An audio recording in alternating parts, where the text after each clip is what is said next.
Game day for the Buffalo Bills and Falcons tonight at 7:15 in Atlanta, the first of a doubleheader on Monday Night Football. The Bills injury report going into tonight. Safety Damar Hamlin and defensive tackle TJ Sanders not only are out for tonight's game, but they have also been placed on injured reserve, so both will miss at least the next 4 weeks. Also, Matt Milano ruled out, not a surprise there, as he did not practice throughout the week. Dalton Kincaid and Curtis Samuel are both listed as questionable. Both were limited participants on Saturday's practice. The Barnes Firm Injury Report, brought to you by the Barnes Firm. Injured for help, call 1-800-8-MILLION. Elsewhere around the NFL, the Denver Broncos win in London in an ugly game, 13-11 over the New York Jets, who stay winless on the season. Dolphins scored a touchdown to go ahead late by Darren Waller, but then the Chargers drove down, kicked a field goal to beat Miami, send them to 1-5 on the season. New England beats New Orleans by 6. The Ravens dropped to 1-5 without Lamar Jackson. They now head to the bye week. Jackson's expected to return after the bye, but they are 4 games back of Pittsburgh in the AFC North. Chiefs win on Sunday Night Football, 30-17 over the Detroit Lions, and there is another Monday night game tonight. Bills will kick off at 7:15, 8:15 for the Bears and the Commanders. And in baseball, Mariners take Game 1 over the Blue Jays with a 3-1 win last night in Toronto. Game 2 is today at 5. That's your Paddock Chevrolet Sports Update. Sabres, by the way, very quickly, they play today at noon, 12:30, against the Colorado Avalanche after dropping both of their first 2 games of the season. That's your Paddock Chevrolet Sports Update. Paddock Chevrolet, celebrating 90 years of being your hometown dealership.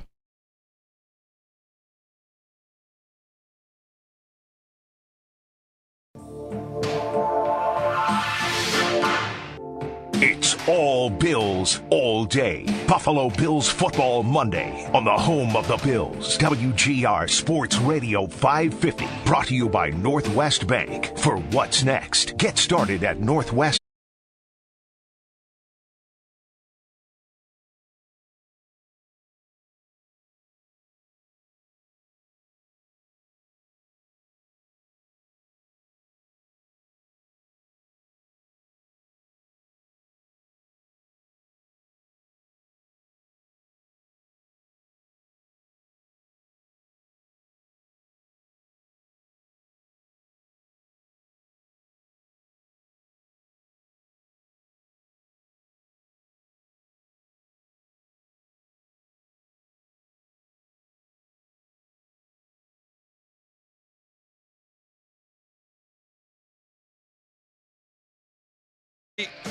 Jeremy and Joe. It's Buffalo Bills Football Monday.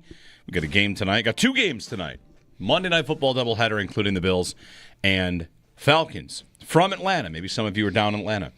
Jeremy and Joe. My name's Jeremy White. That's Sneaky Joe DiBiase. I need a beard trim, among other things. If you want to come take a look on the feed. It's all right. A beard trim. I'll get there. Yeah, I'm going to grow it out a little bit, like playoff. You know what? Super Bowl beard until they win the Super Bowl. I was going to say Super Bowl beard. I'll never touch it until they win the Super Bowl. Yeah. No. Bill's playoff beard, then that's better because you have a finite date. You know, True. like you're True. good to go. Anyway, happy fall, happy Football Monday, happy Bills game day. Bills and Falcons tonight. We're going to start off with a quick little game because there's something happening in the football world that to me is so incredible that I still can't believe I'm not dreaming about it. Mm-hmm. Last night the Chiefs won. Their offense looked, again, awesome. Mm-hmm. The Chiefs and Lions last night, if you did not watch that game, you might see 30-17. At halftime it was 13-10. Yeah, I think it was a field goal game. 13-10. Maybe you were watching this. Maybe you were watching last night. You know this. Maybe you weren't watching and thought, well, 13-10, not a lot of points for 2 offenses that are really this good. And that's because they just drove up and down the field against each other and then either scored touchdowns or turned it over on downs. Mm-hmm. These 2 teams played the first half last night as if kickers didn't exist. Mm-hmm. And the Lions only kicked a field goal because they got flagged for an illegal procedure on a touchdown on the 1-yard line, and then a delay of game arguing about it. Right, so they were so far back that they were never going to go. Yeah, it was for 4th from and there, so 10 from the 11. Yeah, that's the only reason we saw a kicker in the entire first half. Right, and yet it was low scoring in finger quotes.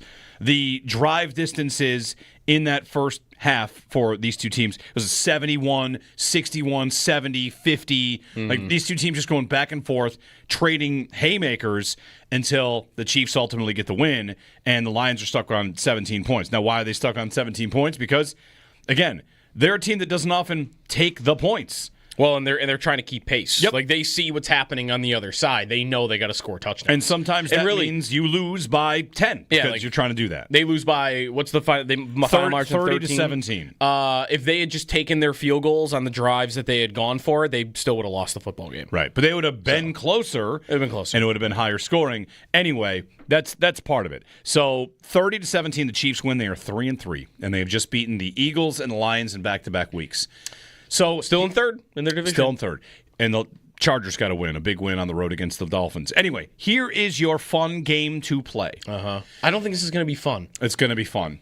When I woke up... I've been teased what it is, and I don't think... It's a Chiefs game. Yeah, this is a fun game. So I woke up this morning to see that Patrick Mahomes had tweeted hashtag EGE. Uh-huh. And I thought, what's EGE? What's EGE going to be? EGE. My first kind of look at it, I clicked the link, and a lot of Chiefs fans a lot of Chiefs fans are hashtag EGE. Mm-hmm. All right, what could this be? I dig further into it. I see all of a sudden there's pictures of Rashee Rice all over the. What's that? It's not like the free rice campaign when they were wearing the shirt. Right, of course. Yeah. And then I found it. And I'd like to know if you have any guesses on what EGE is. The Chiefs and EGE is. What is EGE? Excellent guys excelling. Okay. It's a good guess. That is a good guess. No, not really. Not a good guess. You know what? No, it is a good guess because you lined up all the letters. Hey, guys, our slogan for the year is excellent guys excelling. What do we think? It wouldn't be too bad. It's a better guess than like Let's Go Chiefs, which doesn't fit the letters. Right. So, what is EGE? Let me know when you're ready, and I'll tell you the genesis of it as well. Do I even have one of the words right? No. Okay. Excellent guys excelling? No. 0 words correct. 0 words correct. Yeah, give it to me. I don't know. Two E's makes it really tough. I got to come up with 2 words that start with E. That's right. That's right. You do. Eggs? No. I don't know. Electric. The Chiefs slogan. The Chiefs rallying cry now. Let me get you the genesis of this, too, because I want to deliver the right way. Again, I feel like I'm still dreaming, and this, I can't believe this has happened, but this has happened. Pete Sweeney tweeted this. He's been covering the Chiefs for 11 years, KC Star. Mm-hmm. He writes, 2 notes from Xavier Worthy.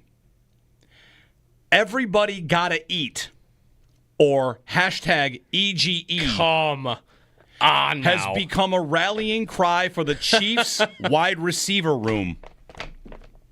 When he said it in the postgame, the players all chirped up and said it in unison. Patrick Mahomes then tweeted hashtag EGE. Xavier Worthy last night, 4 days ago, tweeted everybody gotta eat. The Chiefs' new rallying cry. I think it's a trademark infringement is what it is. That's right. I think they owe some money here. Yeah? It's pretty darn close. It's not everybody eats. It's pretty everybody darn gotta close. Eat. Everybody gotta eat. Everybody gotta eat. That's what we're dealing with now. Gotta. The Chiefs have stolen it. They've stolen everybody eats. Yes. Thieves. They couldn't come up with their own slogan. So is this bulletin board material? Is this copyright infringement? We need T-shirts made. Is what we need. Is everybody eats versus everybody gotta eat. Is this trolling? Worthy comes up. Could it be trolling? I don't think it's trolling. Could it be trolling? I don't think it's trolling. It could be. It would be as lame a bit of trolling as when the Bills thought that the Dolphins doing the emoji was a trash talk. I know. Yeah. Is it not unbelievable? It is. What? I woke up this morning and the Chiefs have stolen the Bills slogan. Did you see when they had started this? Like, it definitely didn't come before the Bills started using it, right? So, that's a good question. It would have been yesterday's when Pete Sweeney said this. Like, it's become a rallying cry for the Chiefs wide receiver room. When he said it in postgame, the players all chirped up and said it in unison. So, I mean, I don't know. I don't know. But it probably did not come before the Bills everybody eats. Probably not. It doesn't look like it did. Of course, built into all this is the Bills were not the first team to ever suggest this. Other teams have done this before. The Bills just really kind of made it theirs, and they got hats. That's a big step. Josh had a hat. The Bills got hats. I think they can prove, hey, fellas, we had this first. We wore hats. Everybody eats. Yeah. Everybody got to eat. I mean, it's all dumb in the first place. But I think that the Bills-Chiefs matchup coming in less than a month needs to be for the right to use your slogan. Yeah? Yeah. Only one. We can't have two of these. Only one gets to use it, and whoever wins that game. We'll give some extra meaning to it. How do you win the slogan? Is it by winning the game or having the most players contribute? It's a good question. You got to win the game and have the most players contribute. Okay, well, that might not happen. Because last night in Chiefs-Lions, you didn't get 10 guys catching passes. I think it was 8. I don't know if that's enough. Yeah. Anyway, the Chiefs. Everybody got it. I could have never imagined that that's what this was going to be. It's hilarious. Maybe, I don't know. Maybe I shouldn't find it as funny as it is because I don't know what to do with it. I don't know what to do with it. Well, what you do with it is this is what every team in the league does, except for the Rams. Right? Who throw to Puka. A couple of teams that throw 40% of their passes to one guy. There are 2 of those in football left. Right? Doesn't everybody else spread it around? Who doesn't spread it around? The Rams don't spread it around. The Giants, the Rams, but that guy got hurt. The Rams, it's all concentrated into 2 guys. So even there, if you want to say, it's not everybody, it's just Puka and Devontae eat. Fair. And that's it. Who else doesn't spread it around? Right about now, the Bills in the run game don't.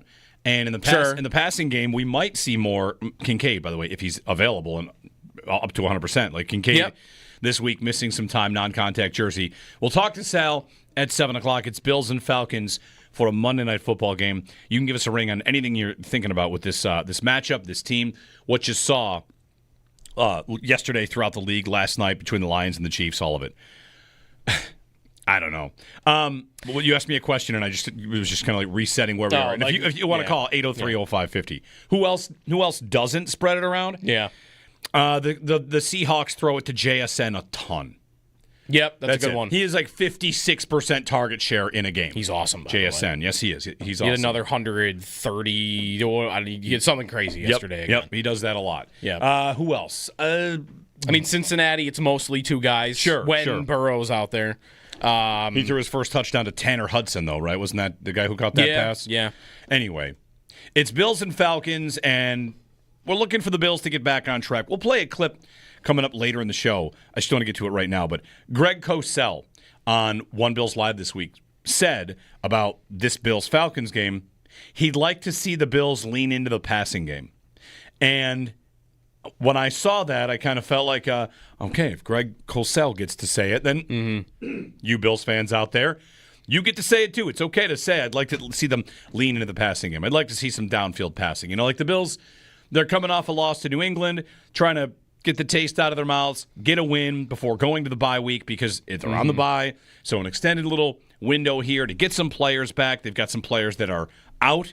Hamlin on IR, and Joe Biscaglia suggests that Jordan Poyer could be coming to the 53 on a permanent basis, so that could happen. TJ Sanders is on IR. Okay, that should correct itself by next week when Larry Ogunjobi is able to come back, along with Michael Hoyt.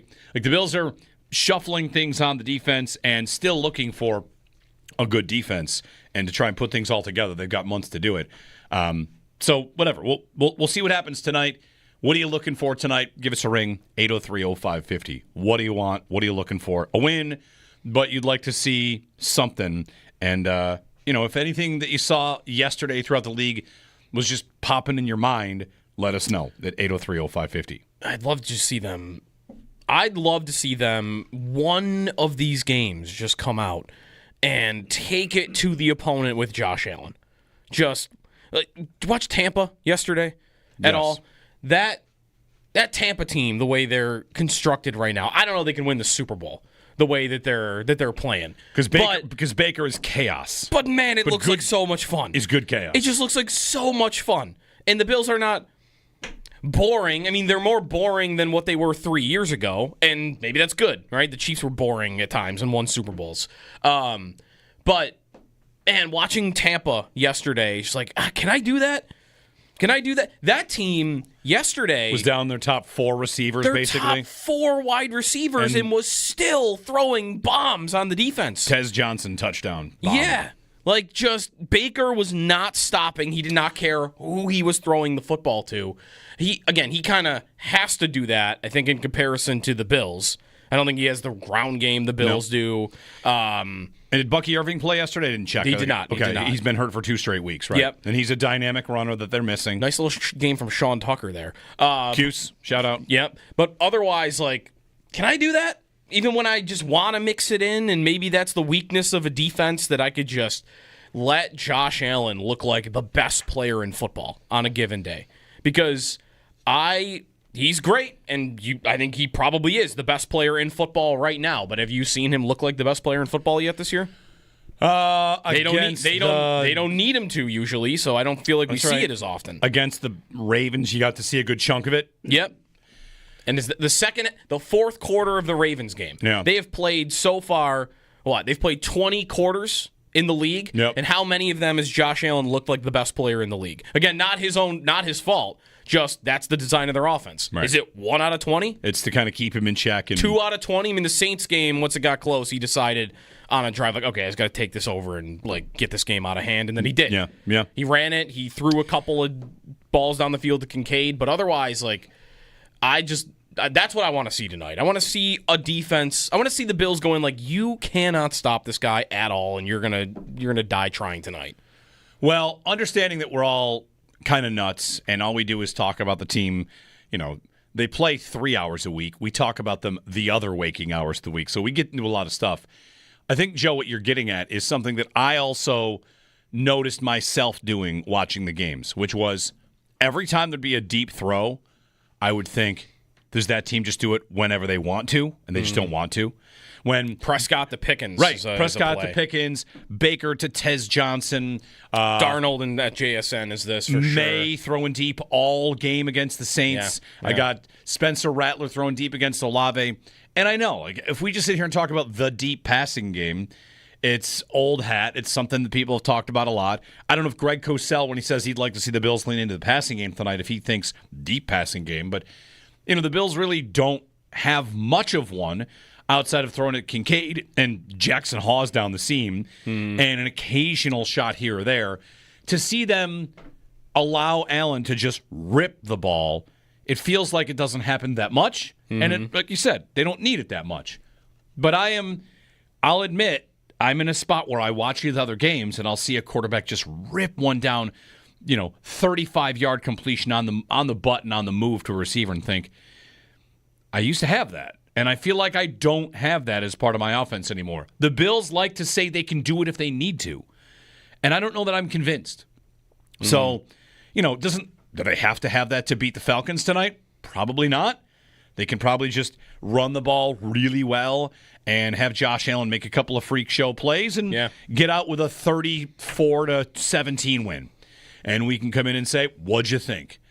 But I do get the growing sense, it's not just you, it's not just me, that there's a little bit of a, you want to say impatience, or just it's a side effect of wanting to see them win the whole thing, is that you kind of want to be convinced every time they play, and that's not really their job. So we're at this spot where I watch other deep throws or other vertical passing games and think, man, I'd love to know that the Bills do have that. Because I don't know that they do. I really don't know that they do. I don't think they do.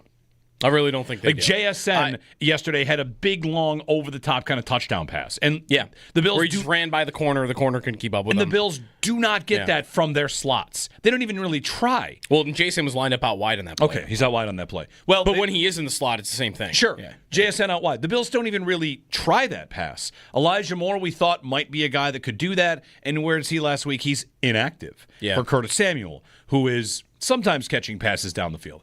So anyway, like the whole thing, I think there are Bills fans, plenty of Bills fans kind of clamoring for that and maybe arguing with their friends who are saying, shut up, it's fine, they win all the time, what do you care?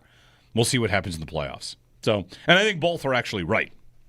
Well, I'm more and more like yesterday they're not playing, and I still feel like they are a good favorite to get the 1 seed. Did you watch any of Indianapolis, Arizona yesterday? I did. That one was kind of close. I was rooting hard for Arizona there. They've got the ball late, Brissett. Right. Arizona has a problem with first and goal. Arizona has a problem where their best quarterback is their backup. Yeah. He's way better. That was the best game for sure they've had by a quarterback all year. He's way better than Kyler Murray. In fact, I saw stats like he went for the kind of passing game Kyler Murray hasn't had in like 3 years. Right. Like with the Colts, like I don't know. I'm not. It's gonna take a lot for me to buy them. It's gonna take more than half a season, I think, at least. Baltimore, I think, is so dead in the water. They are 4 games back now of the Pittsburgh Steelers.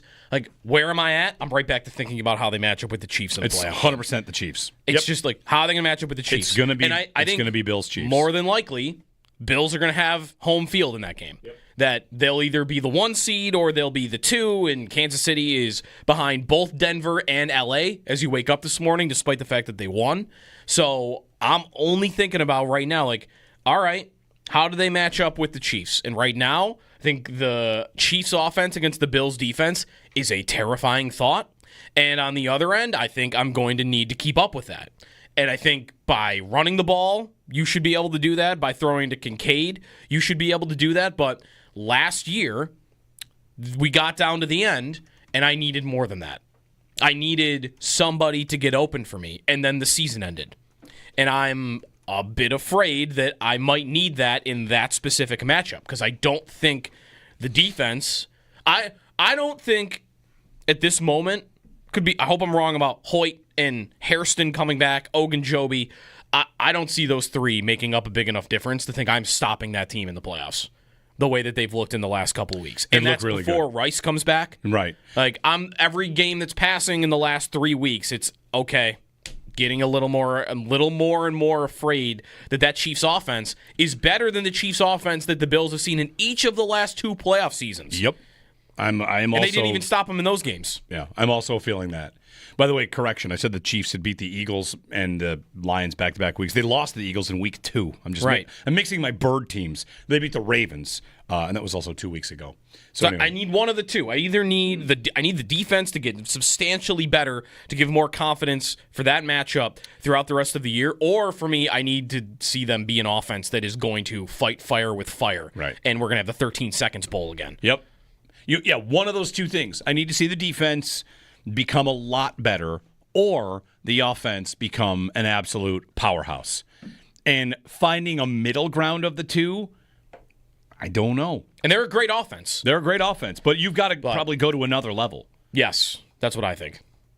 And that might be kind of the genesis of like any disconnect or disagreement between Bills fans. Like, what's more likely? Can you build a juggernaut offense, or can you get the kind of defense put together that's going to stop a team like Kansas City and Detroit last night? And I don't know the answer to that. The Bills have some reinforcements on the way, but man, their defense now with the Hamlin and Sanders injuries, or IR designations, I should say, I don't know how much it really changes anything for them. No, because the long term, it might even. I mean, Sanders going on IR actually makes it easier for them to not cut a guy. For sure, right. Yeah. The Bills are using IR so they can keep guys around. Hamlin, okay, now it's Poyer up. He's a backup safety for them, and Hamlin's played like no snaps. So the plan is even if Poyer is active, he'd really get no snaps here. And Bishop's playing all right unless Poyer's going to go in for Taylor Rapp. Anyway, 803-0550, 1-888-550-2550. The Patriots also exist and looked good in beating the Saints. Mm-hmm. They have an easy schedule, and they're going to keep the pressure on the Bills. Bills have to win. Bills have to win to stay in front in the division. So, all right, here we go. Maybe a divisional race.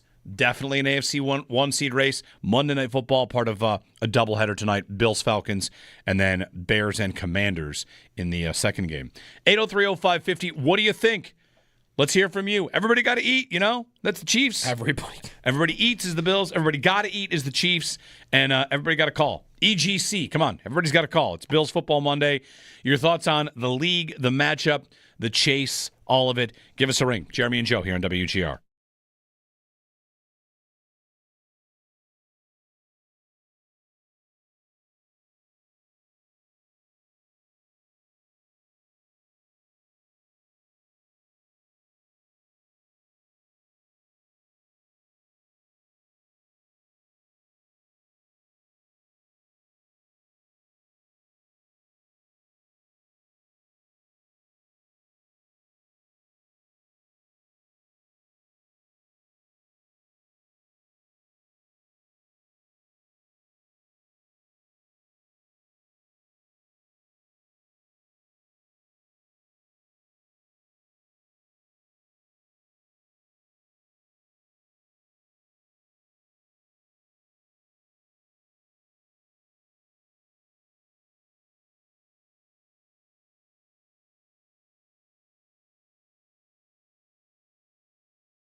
Bills and Falcons tonight at 7:15. The Barnes Firm Injury Report brought to you by the Barnes Firm. Injured for help? Call 1-800-8-MILLION. For this game, Damar Hamlin, Matt Milano, and TJ Sanders have all been ruled out. Sanders and Hamlin have actually been placed on IR, so they will miss the next 4 games. Dalton Kincaid and Curtis Samuel listed as questionable.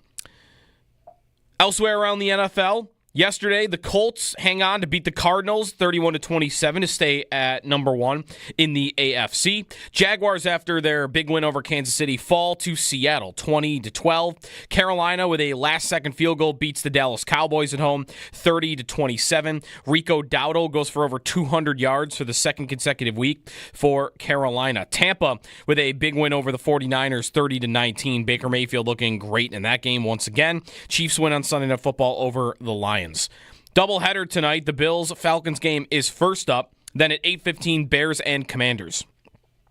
Major League Baseball, the Blue Jays fall to the Mariners 3-1 in Game 1 of the ALCS. Game 2 will be today in Toronto at 5:08. The Sabres have an afternoon game against the Colorado Avalanche, 12:30 puck drop at home after falling to Boston on Saturday. That's your Paddock Chevrolet Sports Update. Paddock Chevrolet celebrating 90 years of being your hometown dealership.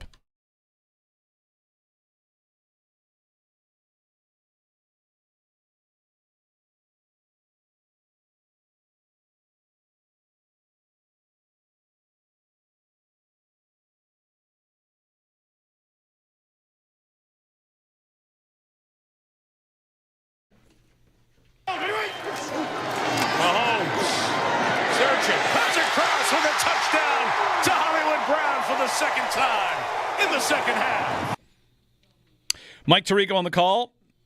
Sunday Night Football, the Lions and Chiefs, and back and forth early, and the Chiefs pull away. The Lions ultimately just don't really have it last night.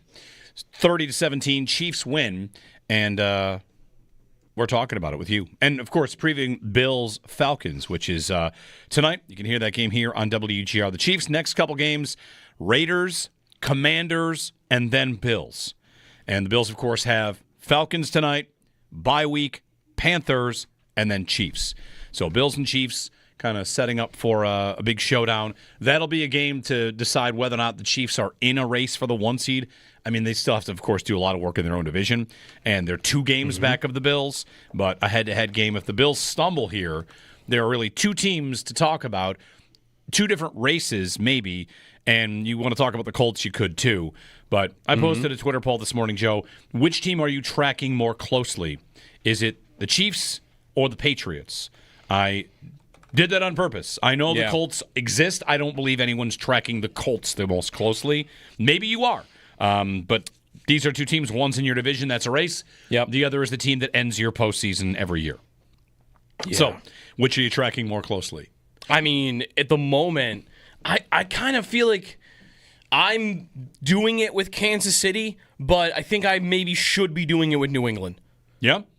They have a better record at the moment. They do. They have a better record. They won 3 games last year, and they've won 4 games this year. They're 4-2. Yep. They should probably be 5-1 or whatever. You could do that all you want. But they're in the division, which matters to this. They've beaten the Bills already. They beat the Bills in Buffalo. They have a very easy schedule, as the Bills do too. The Bills have a very easy schedule too. You could think we mentioned how Drake Maye looked awesome again yesterday. You could go, oh, okay, well he did it against the Saints. Oh, sweet. You know who they play this week? The Titans, who are the worst team in football. How do you think that's going to go? They're probably going to win. It's like, well, that's nobody. They beat the Titans. You know who they play next week? The Browns. Now, if May looks good against the Browns, at least that's a good defense. Yep. But, I mean, what are the Browns going to score? 6 points in that game? If you watch them in 2 weeks with Dylan Gabriel, he had 54 pass attempts and had like 200 yards yesterday. Yep. So, I mean, the Patriots, I don't want to just write them down for 6-2, but I think I kind of want to write them down for 6-2. And the Bills have a bye week smashed in there. So, at best, I feel like the Bills have got a half-game lead coming out of the bye in the division. So I'm doing it with Kansas City, but I think I kind of want to trick my. I got to change gears and I think more about New England. I think they are a real threat, but a lot of it has to do with their schedule. They're a good team. I don't think they're an elite team yet, but they might look like an elite team for the next couple of weeks. Yeah, I guess part of this is how fluky do you think that Bills Patriots result was. The Bills turned it over 3 times, something they don't normally do. And they could easily point to, 3 turnovers and you lost by 3 points. Like, what? Right. They lost on a walk-off field goal. So you could say that. How seriously to take New England to stay in the race is a little different from how seriously would you take New England to beat the Bills when it matters. If it is the first-round matchup and it's the 2 versus the 7. I'd trust the Bills to win that. You'd trust the Bills to win, right? Yeah. I mean, it's not the same as, hey, I get Mason Rudolph. Or Skylar Thompson. Right, yeah. It's not the same as that, but I would have a good amount of... I would have as much faith that they'd win that game as I did last year when they played Denver. Fair. Yeah. This is a tougher team. Yeah. But this is not a win pushover. Yep. 803-0550, 1-888-550-2550. Give us a ring. It's Buffalo Bills Football Monday. We'll also, of course, preview tonight's Sabres and Avalanche game a little bit. We'll talk to Paul. Sal's coming up at 7 o'clock. We'll get the latest on the roster and what to expect tonight, who could be inactive, who could be in the lineup for the Bills, and how they can compete with this Falcons team, who, among other things, has Bijan Robinson and, Bijan and James Cook. That could be the show tonight. It could be the Bills, of course, like trying to power run their way through Atlanta's face.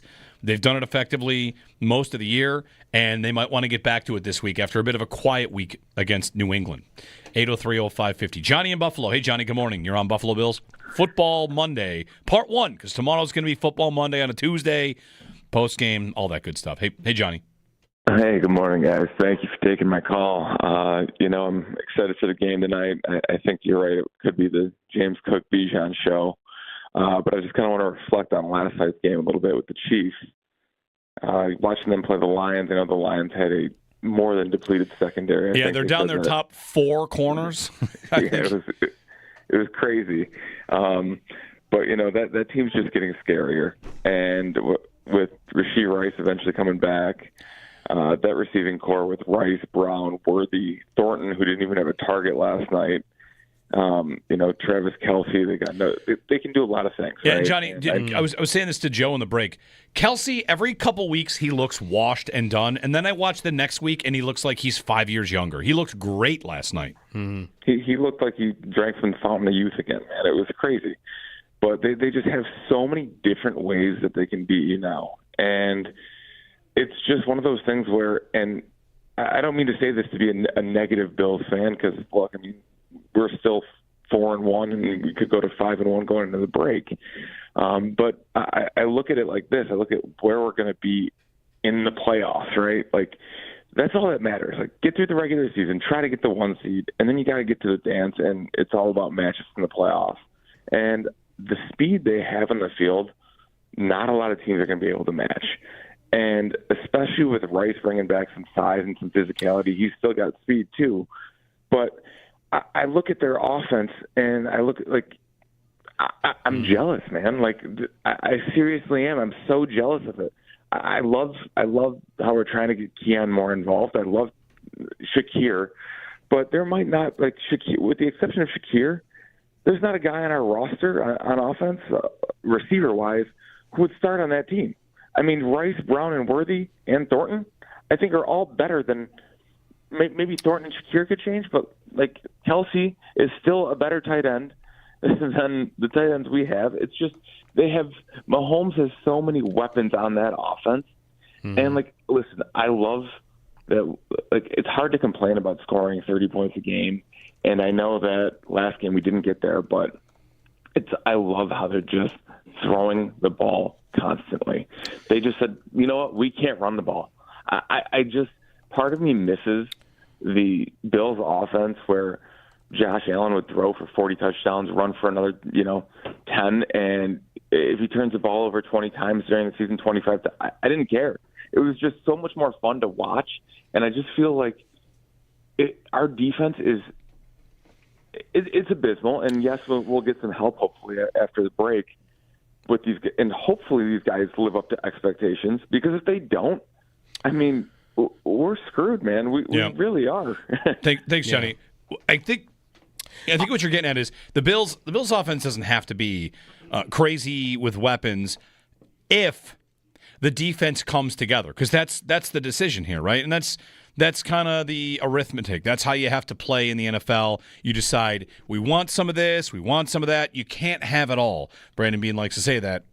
Not a direct quote, maybe, but you can't sign everybody, right? There's a cap. You're worried about the cap this year, the following year, on and on and on and on. So you have to make decisions, and you only have a certain amount of draft capital to spend as well. And this year was about, it's the defense fixing the defense. So part of this conversation is probably that if the defense is not better, you're immediately going to say, well, the reason I don't have maybe a weapon here that I might want is because you wanted to fix this unit over here, which was a good idea.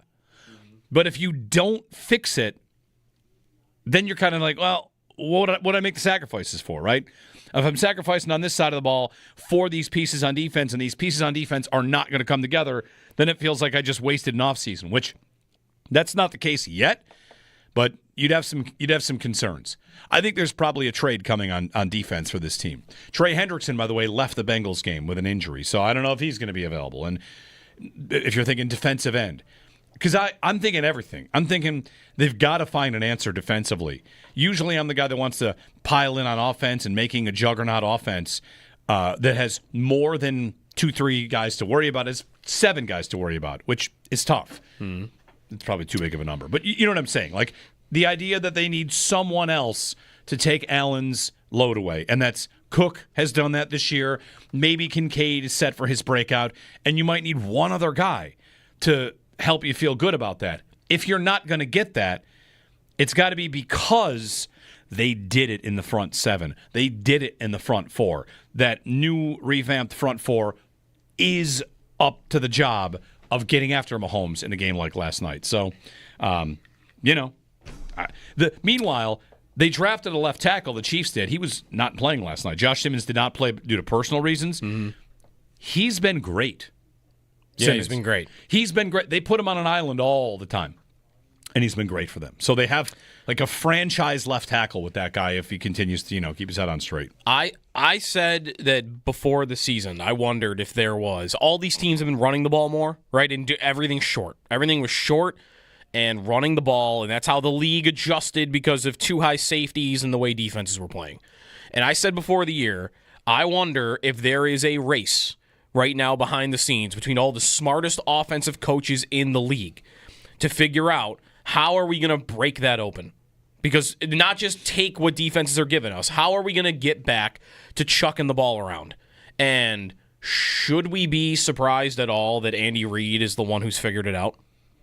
Because so far, in comparison to what they've been, Patrick Mahomes has gone up from 6.2 air yards per attempt, which was one of the lowest marks in football last year, to 7.8, which is only lower on the season than, of quarterbacks that have played every game, it's only lower than Baker Mayfield and Jalen Hurts. Right, Hurts being that high is actually kind of surprising to me. Is this, you said air yards, just regular yards? Sorry, this is this deep ball percentage. Of attempts.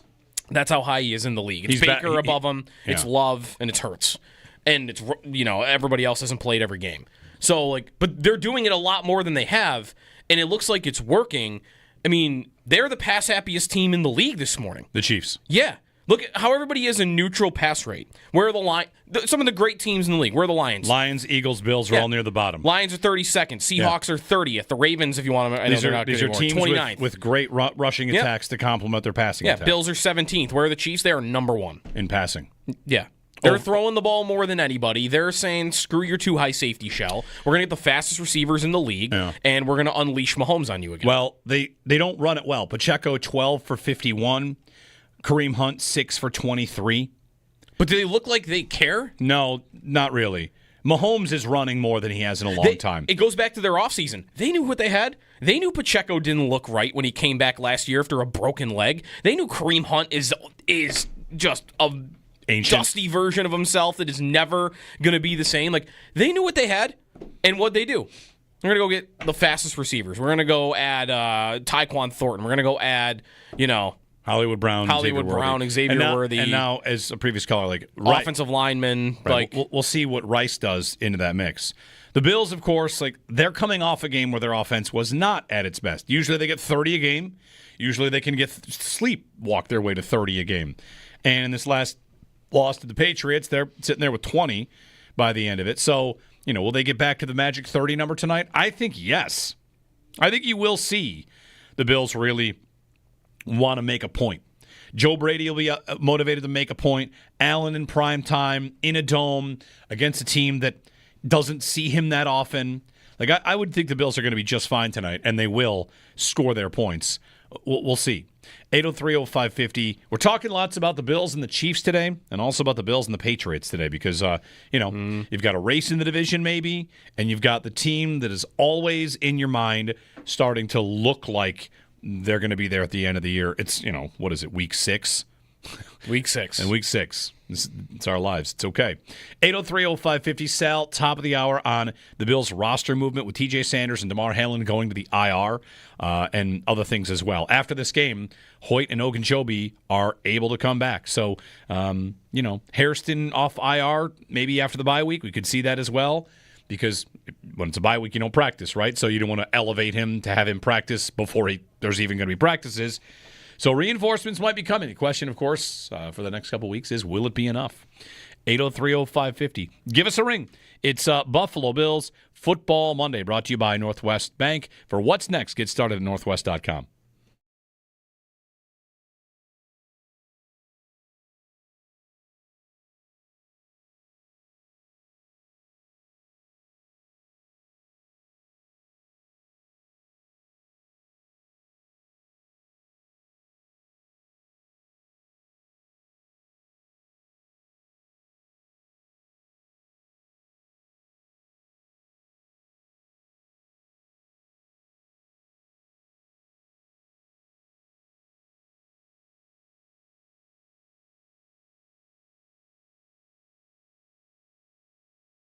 I think, Joe, what you're getting at is something that I also noticed myself doing watching the games, which was every time there'd be a deep throw, I would think, does that team just do it whenever they want to, and they just don't want to? When Prescott to Pickens. Right, is a Prescott play. to Pickens, Baker to Tez Johnson. Darnold and that JSN is this for sure. Maye throwing deep all game against the Saints. Yeah. I got Spencer Rattler throwing deep against Olave. And I know, if we just sit here and talk about the deep passing game, it's old hat. It's something that people have talked about a lot. I don't know if Greg Cosell, when he says he'd like to see the Bills lean into the passing game tonight, if he thinks deep passing game. But, the Bills really don't have much of one outside of throwing at Kincaid and Jackson Hawes down the seam and an occasional shot here or there. To see them allow Allen to just rip the ball, it feels like it doesn't happen that much. And like you said, they don't need it that much. But I'll admit, I'm in a spot where I watch these other games and I'll see a quarterback just rip one down, 35-yard completion on the button on the move to a receiver and think, I used to have that. And I feel like I don't have that as part of my offense anymore. The Bills like to say they can do it if they need to. And I don't know that I'm convinced. So, do they have to have that to beat the Falcons tonight? Probably not. They can probably just run the ball really well and have Josh Allen make a couple of freak show plays and get out with a 34-17 win. And we can come in and say, what'd you think? But I do get the growing sense, it's not just you, it's not just me, that there's a little bit of a, you want to say impatience, or just it's a side effect of wanting to see them win the whole thing, is that you kind of want to be convinced every time they play, and that's not really their job. So we're at this spot where I watch other deep throws or other vertical passing games and think, man, I'd love to know that the Bills do have that. Because I don't know that they do. I really don't know that they do.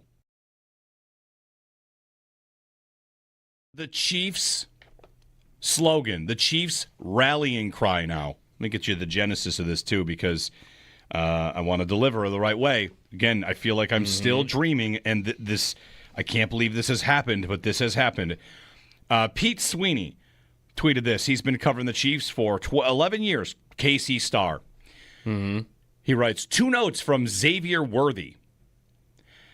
Everybody gotta eat, or hashtag EGE. Come on now. Has become a rallying cry for the Chiefs wide receiver room.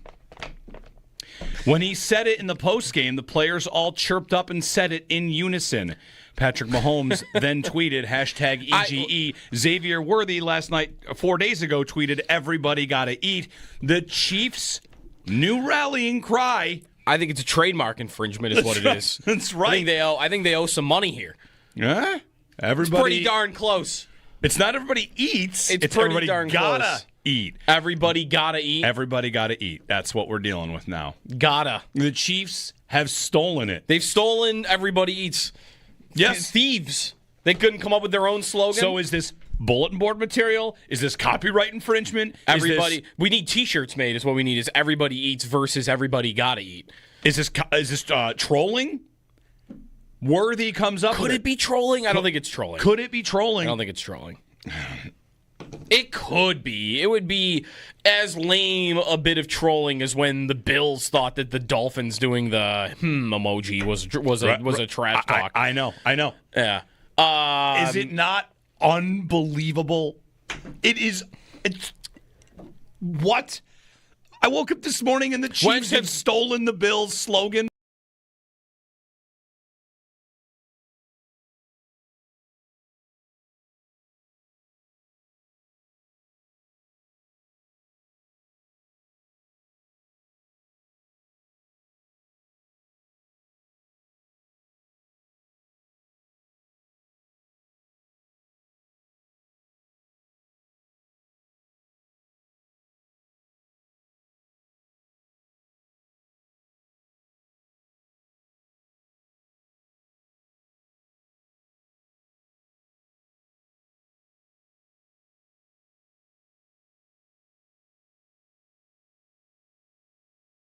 WGR Sports Radio 550.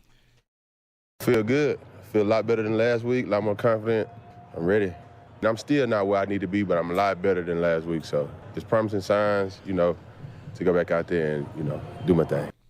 Ed Oliver, he'll be back with the Bills tonight, we think. Locker Room Audio brought to you by Rhino Home Services. Homes rely on the Rhino. Jeremy and Joe, good morning. It was an elite fall day yesterday. It was warm. Top notch. Yeah. It was warm. Top notch day. We, bought pumpkins, did fall things, carved those up. We did that someday this week. Got a big wagon full of pumpkins and what else did we get? Did fall things. Gourds? Yeah. Right? Gourds. Without researching it, I came upon a theory about pumpkins very quickly, and then we'll get to a break and your phone calls. I was thinking. Oh, you got mums. We got mums, yeah. Because, we're at the pumpkin farm where they got the big, huge, giant pumpkins. There's 1 million pumpkins. Yeah. And pumpkins aren't that useful, right?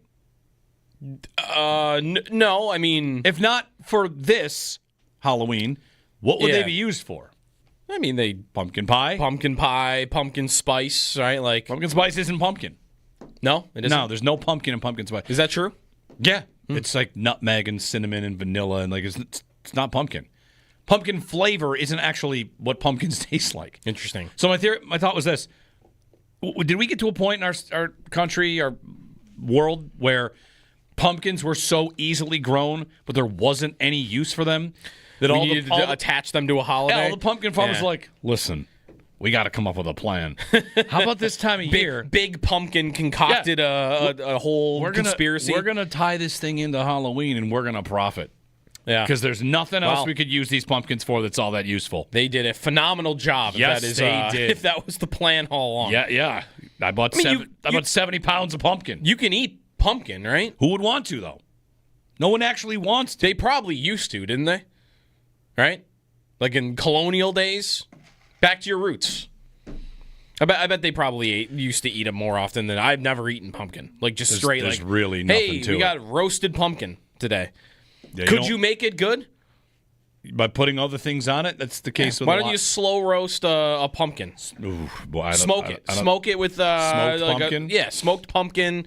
Figure out what kind of seasonings you want to put on there. No. Mike and Larry, hang on. We'll get to you with Sal Capaccio joining us on the other side. It's the Buffalo Bills football Monday. They'll play in Atlanta tonight around 7 o'clock. Part of the doubleheader, 7:15 tonight. Bills and Falcons. I'm trying to think the last time the Bills played in Atlanta. Oh, I know. Long time ago. It was like... Oh, yeah, E.J. Gaines. EJ Gaines. EJ Gaines had a forced fumble in that game. Trey White, I think, took it to the house, though. Okay, EJ Gaines, I think, pulled his hamstring while recovering a fumble. Okay. I remember Trey White returned a fumble for a touchdown, so maybe there were 2 in that game. Maybe it was he. There's he a big pulled his hamstring. Tyrod to Charles Clay play in that game. Yeah. The Bills had this is like the second game of Sean McDermott, and the Bills had 10 men on the field and a super important defensive stop, but they did get the stop with 10 men. Nice.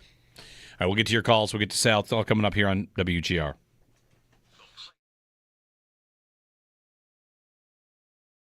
There are really 2 teams to talk about, 2 different races maybe, and you want to talk about the Colts, you could too. But I posted a Twitter poll this morning, Joe. Which team are you tracking more closely? Is it the Chiefs or the Patriots? I did that on purpose. I know the Colts exist. I don't believe anyone's tracking the Colts the most closely. Maybe you are.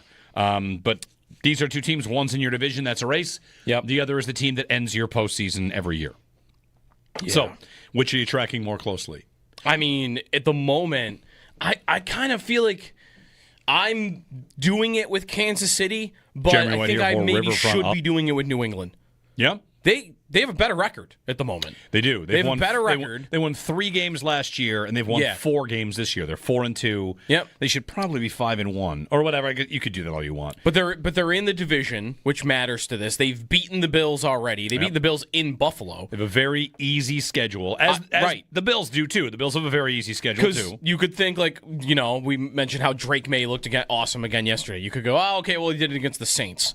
Oh, sweet. You know who they play this week? The Titans, who are the worst team in football. How do you think that's going to go? They're probably going to win. And it's like, well, that's nobody. They beat the Titans. You know who they play next week? The Browns. Now, if Maye looks good against the Browns, at least that's a good defense. Yep. But, I mean, what are the Browns going to score? 6 points in that game? If you watch them in 2 weeks with Dylan Gabriel, he had 54 pass attempts and had like 200 yards yesterday. Yep. So, I mean, the Patriots, I don't want to just write them down for 6-2, but I think I kind of want to write them down for 6-2.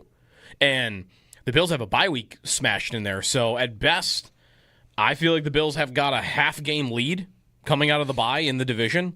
So, I'm doing it with Kansas City, but I think I kind of want to trick my... I got to change gears and I think more about New England. I think they are a real threat, but a lot of it has to do with their schedule. They're a good team. I don't think they're an elite team yet, but they might look like an elite team for the next couple of weeks.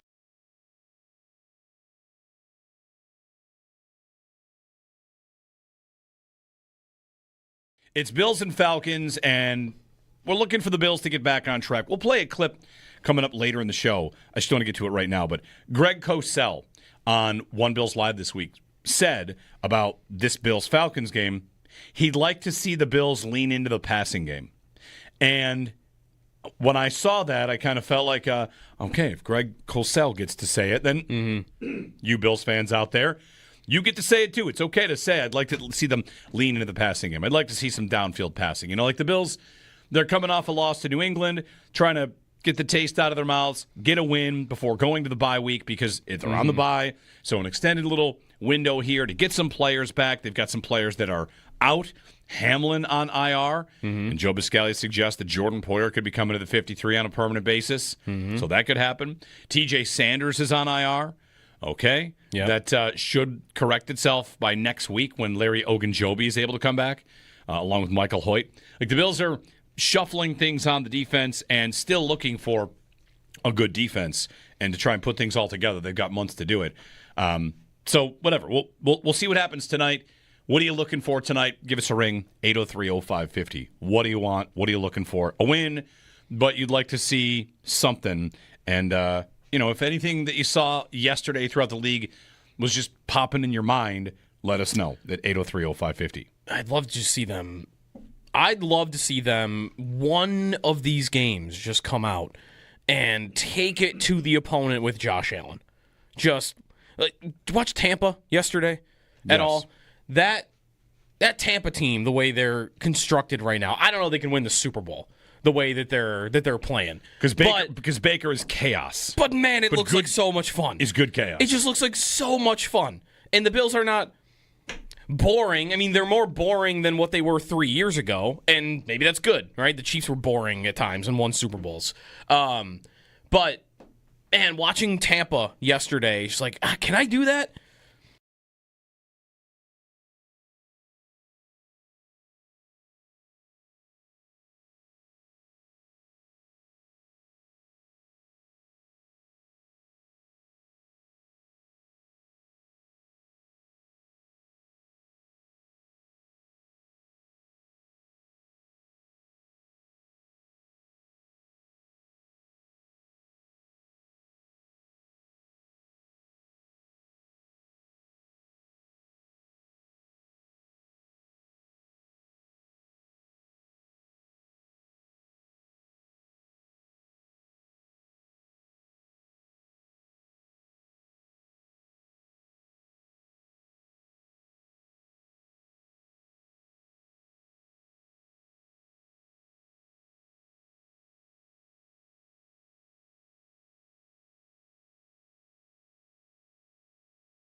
Bills and Falcons tonight, 7:15 kickoff in the first of a Monday night doubleheader. The Commanders and the Bears will kick off about an hour from there. The Bills injury report brought to you by the Barnes Firm. Injured for help, call 1-800-8-million. Couple of players already ruled out for the Bills. Matt Milano, who did not practice all week. Also, DeMar Hamlin and TJ Sanders. And Hamlin and Sanders have actually been placed on injured reserve, so they'll miss at least the next 4 weeks. 2 players are questionable for tonight, Dalton Kincaid and Curtis Samuel. Bills and Falcons will have coverage throughout the day here on WGR. Elsewhere around the NFL, the Colts stay on top of the AFC with a close win over Arizona at home. You had a Chiefs win on Sunday Night Football over the Lions, 30-17. There was a fight at the end of the game started by Brian Branch of the Detroit Lions with Juju Smith-Schuster. Ian Rappaport just tweeted there's a likely fine coming and maybe more for Brian Branch. New England keeps pace with the Bills in the AFC East, where they pulled it within a half a game with a 25-19 win over the New Orleans Saints. The Ravens dropped to 1-5 with a 17-3 loss to the Rams. Harbaugh said after the game that Lamar Jackson will return after the bye, but might be too late. They are going to be 4 games back of the Pittsburgh Steelers in the AFC North. Sabres in action this afternoon, 12:30 against the Colorado Avalanche at KeyBank Center after a second consecutive loss to start the season against Boston over the weekend. And in baseball, Blue Jays fall in Game 1 of the ALCS 3-1. They will look to even it up today at 5:03 again in Toronto. That's your Paddock Chevrolet Sports Update. Paddock Chevrolet celebrating 90 years of being your hometown dealership.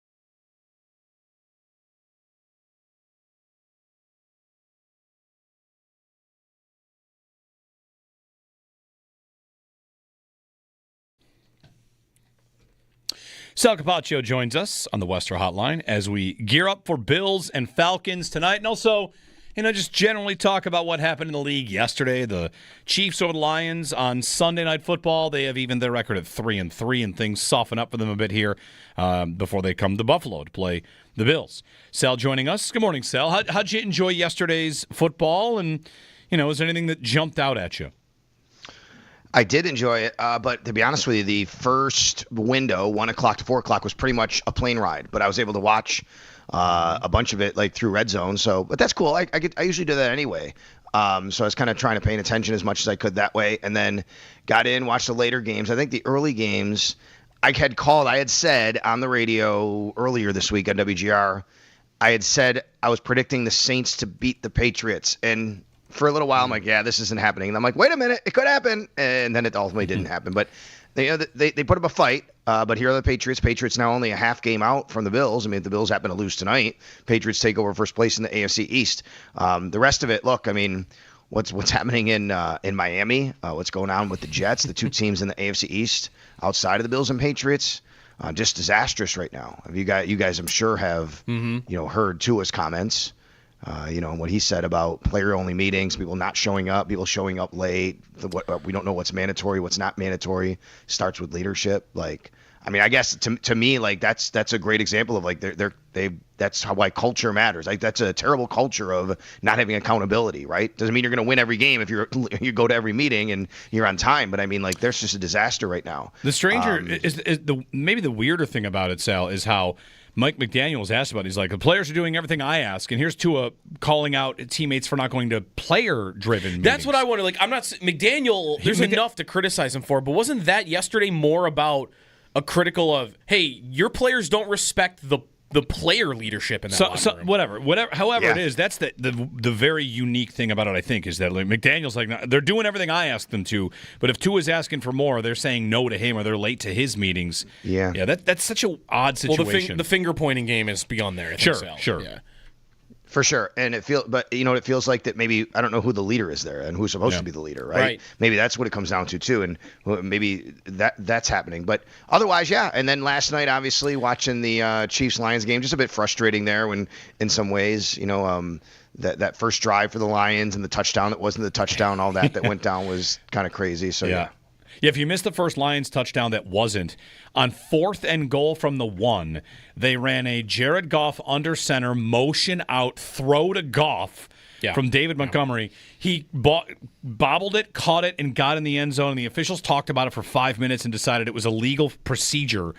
So 5-yard penalty. And then while the Lions argued about it for 5 minutes, they got to delay a game, backed them up to the 11, so they kicked the field goal. But I watched the whole thing was weird. Did they ever really say why? Yes. I had the sound down when that happened. Terry McAuley said, if you're the quarterback that lines up under center and you back away and you're going to go in motion, you have to pause. Right, Sal? Is that basically how this works? There needs to be a reset. Yeah, you have to reset. When you motion out, you have to stop. You can't just motion from under center, which is what they did with Goff. So anyway. So Goff says, and I have to go back, I believe I read Goff, and I have to go back and say if this is what he said, that he never put his hands under. He said because he didn't put his hands under, he didn't think he was considered the quarterback, if that makes sense, even though he was lined up where the quarterback would line up. Okay. But even that is, I'm watching it now, he put one hand under, for a second. So there you go. But this is... you get some downs. There's a consequence to doing a lot of this, right? With the Lions, it's fun and it often works. You're going to get caught sometimes. Yeah, because remember the Cowboys Lions primetime game a couple years ago? Did he report eligible? Did he not report eligible with a lineman? When you do this a lot, once in a while, you're going to get penalties like this because you're dealing with certain rules that not every other team is often testing. So, I guess his quote was, "That's a new version of that rule that I have never heard of." That's what Jared Goff said. Right. All right. 803-0550. Sal. All right, Sal, so we had some roster moves. We'll get to, the Bills and the Falcons, and we'll get a couple calls in for you here, too. We have people waiting to talk to you. So TJ Sanders and Damar Hamlin to the IR. This is, the Hamlin news. How surprising is that? The Sanders news, roster juggling here. They've got a bye week coming up. So break it all down for us, what's happening with the Bills defense and these moves. Let's start with TJ Sanders. I was not that surprised. Last week, I said I think that if TJ Sanders is still hurt, you could wind up seeing him on IR because the Bills are getting Larry Ogunjobi back, and that would be a smooth transition. Hey, if the kid can't play right now and we have to find a roster spot, that would be something you could look at. Unfortunately for him, that's the case, that he's still injured. But when he injured his knee and then he didn't play and then he still didn't show up to practice, he didn't practice, I should say, with an injured knee, that to me told me, okay, well, they could wind up doing this. So Larry Ogunjobi's going to come back after this game. TJ Sanders goes to IR. DeMar must have got hurt during practice. We were out there last week. He practiced, and then all of a sudden he was limited with a pectoral, didn't practice. And then Sean McDermott kind of gave a little bit more of a less optimistic tone talking about him, where he kind of talked about Sanders. Sanders, he said, is going to have a procedure or something on his knee, but he didn't rule him out for the rest of the season. He didn't say DeMar's out for the year, but he didn't sound as optimistic about DeMar. When you're dealing with a pectoral injury, that could be pretty tough, obviously, as you guys know. Okay, so DeMar goes on IR. They now have, with Sanders and Hamlin going to IR, you can now just bring Larry Ogunjobi and Michael Hoyt back to the roster. Now, Ogunjobi's a one-for-one defensive tackle. Obviously, Hoyt is not a safety. So let's talk about on the field first of all. You do have Jordan Poyer, who's on the practice squad, to be elevated. I don't think that has to be the play, though, because the Bills guys have had Jordan Hancock inactive pretty much every week. To me, Jordan Hancock just becomes the DeMar Hamlin replacement when it becomes time to game day. You don't have to carry an extra safety. They're kind of carrying an extra safety a little bit right now. Mm-hmm. They can just kind of go with who they have, and if they need someone to elevate, then you do have Jordan Poyer, and you could also they have Sam Franklin already on the roster too, right? They do have Sam Franklin. But Sam Franklin's obviously only special teams, right? You know what I mean? Yeah. He's not going to do much, but they have Jordan Poyer is the only practice squad safety they have right now. So they could just go with Jordan Hancock. They could and go with 4 safeties. Anyway, but roster-wise, numbers-wise, you just put Michael Hoyt on. But what's tricky is if you put Hoyt, once Hoyt comes back, you're going to have 6 defensive ends. The only question I have is that what they want, right? Do they want 6 defensive ends? So you could say, but they only have right now, it'll be 4 defensive tackles with Ogunjobi. So it is 10, and a lot of times they carry 10 total defensive linemen. And you don't have to count all the defensive ends as defensive ends because Michael Hoyt can actually play different positions. So I think that's what you do. Like, to me, tomorrow, as of tonight, tonight by 4 o'clock, they have to do elevations, and they've already done the roster maneuvering, but I don't expect them to necessarily sign anybody to the 53. They could. But by tomorrow and this week and into the next game, my guess is you're going to get Ogunjobi, you're going to get Hoyt. They're going to be on the 53-man roster. They're going to roll with 10 total defensive linemen, but 6 are going to be defensive ends, and there's really your swap out. How do you think it was going for Sanders, Sal? Like, it didn't seem like it started great the first couple of weeks. Did you think it was turning around at all, or was it still pretty inconsistent for him when he was out there? Inconsistent. I thought it was inconsistent. I think that he's had some ups and downs. There's been a couple of plays where you're like, oh, there's TJ Sanders. There's the power. There's the speed. There's the penetration. I think from a full long game basis, you want to see a little bit more consistency. You want to see a little bit more. We've seen Deion Walker a little bit more like that, right? Walker's been the more consistent player who's at times, I would say it's the other way, where you see things, that's not the greatest thing, but he's actually done a pretty good job, I thought, overall. I do think losing Ed Oliver has hurt all these guys, to be honest with you. Losing Ed Oliver has hurt the entire defensive line, and that means, just from who's got to play in rotation, what their roles are. I mean, last week they elevated Fedarian Mathis and Zion Logue, and these are not penetrators; these are pluggers, right? And that you're not getting much interior pressure. Now, granted, Daquan Jones did that one play on Drake Maye, and you can get that, but it really kind of just takes away a lot of what you're trying to do on the defensive line, which then has a ripple effect from when you have to bring pressure, where you have to bring pressure from. And I think getting Ed Oliver back will be a big boost. Now, guys, as of right now for tonight, they only have 3 defensive tackles on the roster. Ed Oliver, Daquan Jones, and Deion Walker. They're going to have to elevate someone. Zion Logue is out of elevations. They could sign him to the 53 tonight. They could definitely do that because then they just release him. He goes to waivers, and if they're worried about that, I mean, they could do that, or they could elevate Jordan Phillips or Fedarian Mathis tonight. So I expect one of those moves to happen, either an elevation for Phillips or Mathis, or a Zion Logue signed to the 53-man roster. Sal Capaccio on the Western Hotline.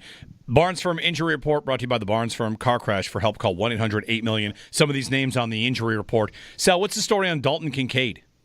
It's a good question. We don't know yet. We'll find out a little bit later.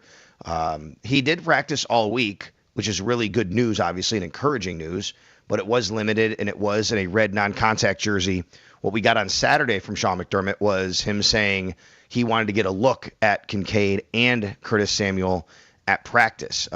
So they were both at practice. They were both limited officially, and now they're both questionable. So we don't know. And again, we will not get the inactives tonight until 5:45 p.m. Okay. All right, so something to keep an eye on. In your experience of guys practicing, but in a non-contact jersey, I don't know. Like I'm trying not to ask you to run the numbers on it, but is that to your memory usually a guy plays? Like you're just protecting something, but if you're practicing most of the week, like that I would think that's good. Yes. Generally, I agree with you, Jeremy. I would say in most cases, you're 100% right. Like I would say if a guy has practiced all week in a red non-contact jersey, but especially because he started the week practicing and they didn't hold him back at all, that's very encouraging. Can I However, throw one more I will thing? tell you, I want to throw one more thing in. I want to throw one guess at maybe where you're going. Sorry to interrupt. Could it be a let's see how the game goes and there's a bye week coming up? Yeah, the bye week. I think the problem with see how the game goes is you only get a certain number of guys. Right? Like, I mean, if you say, let's see how the game goes, and then he's not feeling well, and then you are short guys that you have a game plan for, that's tough. But yes, you could do it that way. Yes, I think the bye matters. That's number one. And I think oblique is a bit of a tricky one, to be honest with you. Yeah. Like obliques have been ones where they've been a little bit more cautious sometimes, I think, if you go back and look historically. But and then there are times where I think earlier this year this happened where Taron Johnson, I think, was in a red non-contact. He didn't play. There was a game. Was it the Jets? Maybe it was the Jets game. Because he was warming up before the game. And I thought like he would play. But now let's remember that was a game where, well, it's the Jets offense. You know, are they going to push him back against that particular group? So I think there's a lot of things that go into it here. So we'll see. I mean, it's going to be interesting to see at 5:45 p.m. One thing about Kincaid, you don't want to see the offense without him. I really wonder what it would look like without him. How they would just kind of, how much would it change the way that they play? Against New England, he's their most reliable target. They like to use the middle of the field. And if it's not Kincaid that's available, I don't know that anybody else just jumps into that spot. Like Dawson Knox is in line way more. Jackson Hawes does not do that. Does that become more of a receiver game? It would be, if nothing else, it'd be interesting to see how the Bills adjust if they think they're not going to have him. Yeah, I agree. And the other thing about Kincaid and this injury and him playing or not, last year was a tough year for Dalton Kincaid. We all know that. And he dealt with injuries. And I do wonder if that's part of it. It's like, look, we know like last year he dealt with injuries and it really hurt him and hurt the offense. Let's not go down that road again, right? If there's any question at all, maybe they hold him back. But then if you're going to hold him back, what does it look like? Yeah, I think that, you're losing, obviously, a threat down the seam who plays tight end. They play a lot of 13 personnel, as you guys know. That would be pretty much out the window. You're not going to do that as much. You could still play 12 with Knox and, Jackson Hawes. I guess by 5:45, if they elevate Kaliki Latu, that will tell us a lot, right? It doesn't mean he's going to be active, but they could elevate Kaliki Latu today and just say, okay, just in case something happens in pregame warmups or whatever like that, Dalton Kincaid. But they could do something like that. I do wonder if Kincaid is out, does that mean they go back to having all 6 wide receivers available and you're working maybe a little bit more from the slot for both Curtis Samuel, who, okay, by the way, is also possibly not playing. We don't know. And Elijah Moore, so it is interesting. The running backs haven't been as involved, it feels like, in the passing game. I have to look at the numbers.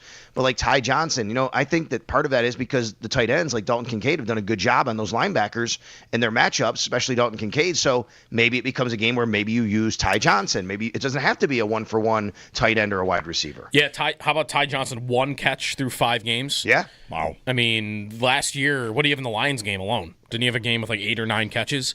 100 plus yards in that game, yeah. Yeah, and he didn't do that every week. But and then, Sal, on the other side, Atlanta, one thing that hasn't been brought up a lot leading up to this game is they're coming off a bye week heading into this game. So they're not totally healthy either. Like, they're missing Darnell Mooney. They're missing a couple other depth players. But here are the Bills with a couple of banged-up pieces. And I've treated this game like a game the Bills should win. Like, Atlanta is not a consistent team, and just feel like the Bills would bounce back after a loss. But that would be a factor too in most cases. Is that the team you're playing has had more than a week to prepare for you. 100%, absolutely. I think teams coming off bye are tough. I mean, they've had 2 weeks to prepare. Do you think they don't want to go out there and beat the league MVP and the Buffalo Bills? Of course, they're going to have stuff dialed up. They're going to have 2 weeks to get in the lab, figure out ways to do that. They're coming off a big win, by the way. They have played very well at home. Penix has been very good at home, not very good on the road. Like, he's been at home, he's thrown for like 300 yards. I think 3 touchdowns, 1 interception on the road, no touchdowns, 2 picks. Yep. This is a home game, although there'll be a lot of Bills fans there, obviously. Yep. This is a home game for them. They know Bijan Robinson, he's having a great year. He's 4th in the NFL in yards from scrimmage. He said Bijan Robinson has had 2 100-yard receiving games as a running back. The Bills have not had one at all from anybody from their receivers. I think Dalton Kincaid had one, but a tight end, but they haven't had one from their receivers yet. That's how good he is, as you guys know. They're going to be ready. Big thing about them, I was looking at some numbers. I don't know if you guys realize, they blitz at a very high rate. Like, they get after the quarterback. They bring pressure. They blitz. They blitz over 43% of dropbacks, which is pretty insane. And they are I think they're top 8 in both interception rate and sack rate per dropback. That the Bills have a good offensive line, but they're going to have to be ready for a lot of things. And when you give a team who loves to blitz 2 weeks to prepare, there's going to be some stuff they're going to dial up. And, the Bills are going to have to be on the lookout for that. So I think both teams go into this game, honestly, I think both teams go into this game wanting to run the ball. They're going to want to run it, the Falcons against the Bills, because of their numbers, because of Bijan, how good he is. And Michael Penix, he's a young quarterback, right? I mean, Sean McDermott, his defensive staff, they've traditionally done pretty well against young quarterbacks, and they're going to have to, they're going to have something, they're going to want to have some stuff dialed up too to confuse him. But I think the Bills want to run the ball, guys. James Cook, against a blitz, if you can get guys flying upfield, that can create some running lanes and some seams, and I think the Bills feel that they could probably take advantage of that. Yeah, I'll be interested to see how they want to defend Bijan, Sal, how they'll want to line up. Because when they play Baltimore and it's Derrick Henry, Yep. we've seen it a couple times where, all right, you go more base, 3 linebackers because it's a power run defense, and you're not really ever worrying about Henry out of the backfield as a receiver. In this game, I don't know that you just want to line up 3 linebackers all day because, one, you are missing Matt Milano, and 2, Bijan leads them in receiving. If I'm Atlanta, I'd say, all right, you think that your linebackers can cover him in space? So it might be tricky how the Bills want to play that. The other part about that is Bijan plays all downs, right? If you want obvious passing situations, are you going to get out of that because you're an obvious passing situation down in distance? And then, would they try to use that? He stays in, he blocks, he does a lot. He's a heck of a player. Yeah, and I'll add to that. You guys are 100% right. You also then are putting a linebacker on Kyle Pitts, and that linebacker would either be Dorian Williams or Shaq Thompson, whether it's Bijan or Kyle Pitts. They're probably going to have to cover one of them. Yeah. Right. So it's tough. I agree with you. How are you going to want to play? My sense is that they'll still play more nickel. They have been playing more base, but because of what we just said, unless they come in with an extra tight end and a fullback or something like that, then you'll see base. But I would guess that they'd still want to play nickel because they want to be able to have enough cover those 2 defenders on the field to cover those guys. Mike and Tonawanda quickly before the break. Hey, Mike, good morning. Hey, good morning, guys. Quick question real quick. So, hypothetically, if they lose to the Chiefs again in the playoffs, now we're talking about NFL history and across all sports. Do we blow it up at that point, or what do we do? Because I'm kind of seeing, because I got us losing to them in a couple of weeks, to be honest with you. But as far as the playoffs, if we go 0-5, then what? Thanks, Mike. I don't know. We'll cross that bridge when we get to it. We will have a game between these 2 teams, the Bills and the Chiefs, to talk about in a couple of weeks. The trade deadline is 2 days after that. Yeah, I mean, the Bills aren't blowing up a roster. They just gave Josh Allen a record-setting. Yeah, they just extended 5 guys. What would they change? So when he talks about blowing it up, could you see changes? Sure. I mean, people could talk about front office coaching, but I mean, I don't know. Yeah. That's way down the road, man. Right. 803-0550. All right. Thanks, Sal. All right, you got it. Sal Capaccio from Atlanta. He'll be checking in, of course, throughout the day. Larry, Joe, stick with us. We'll get to your calls on the other side. 803-0550. It is Buffalo Bills Football Monday, Part 1, and then Monday Night Football, and then it's a Bills Football Monday on a Tuesday. We make it work. Sabres play at home tonight against the Avalanche. It's afternoon, but yeah. Sorry, tonight. It's afternoon, 12:30. The rare Sabres and Bills play on the same day. 12:30 afternoon game against the Colorado Avalanche. Colorado. Josh Norris expected to miss Friedman said this morning on 32 Thoughts that a minimum of 8 weeks. Minimum of 8 weeks. Is what he heard, so that's 2 months. So that's... It sounds like what? It's a good outcome if he's back by the new year? I'm ready to listen to people that want to say there's a curse. I'm ready to listen to it. 803-0550. Your calls, fun, happiness. It's a great fall day, and the Bills play tonight, so it's game day. Buffalo Bills Football Monday here on WGR.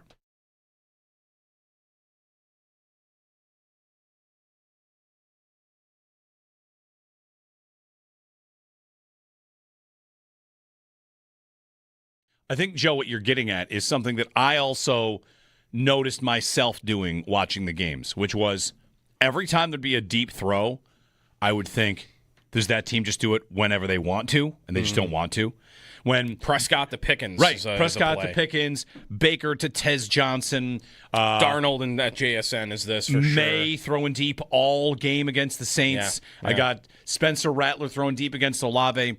And I know, like, if we just sit here and talk about the deep passing game, it's old hat. It's something that people have talked about a lot. I don't know if Greg Cosell, when he says he'd like to see the Bills lean into the passing game tonight, if he thinks deep passing game. But, the Bills really don't have much of one outside of throwing at Kincaid and Jackson Hawes down the seam and an occasional shot here or there.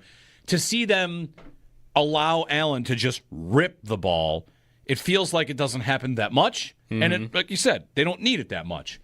But I'll admit, I'm in a spot where I watch these other games and I'll see a quarterback just rip one down, 35-yard completion on the button, on the move to a receiver and think, I used to have that. And I feel like I don't have that as part of my offense anymore. The Bills like to say they can do it if they need to. And I don't know that I'm convinced. So, do they have to have that to beat the Falcons tonight? Probably not. They can probably just run the ball really well and have Josh Allen make a couple of freak show plays and get out with a 34-17 win.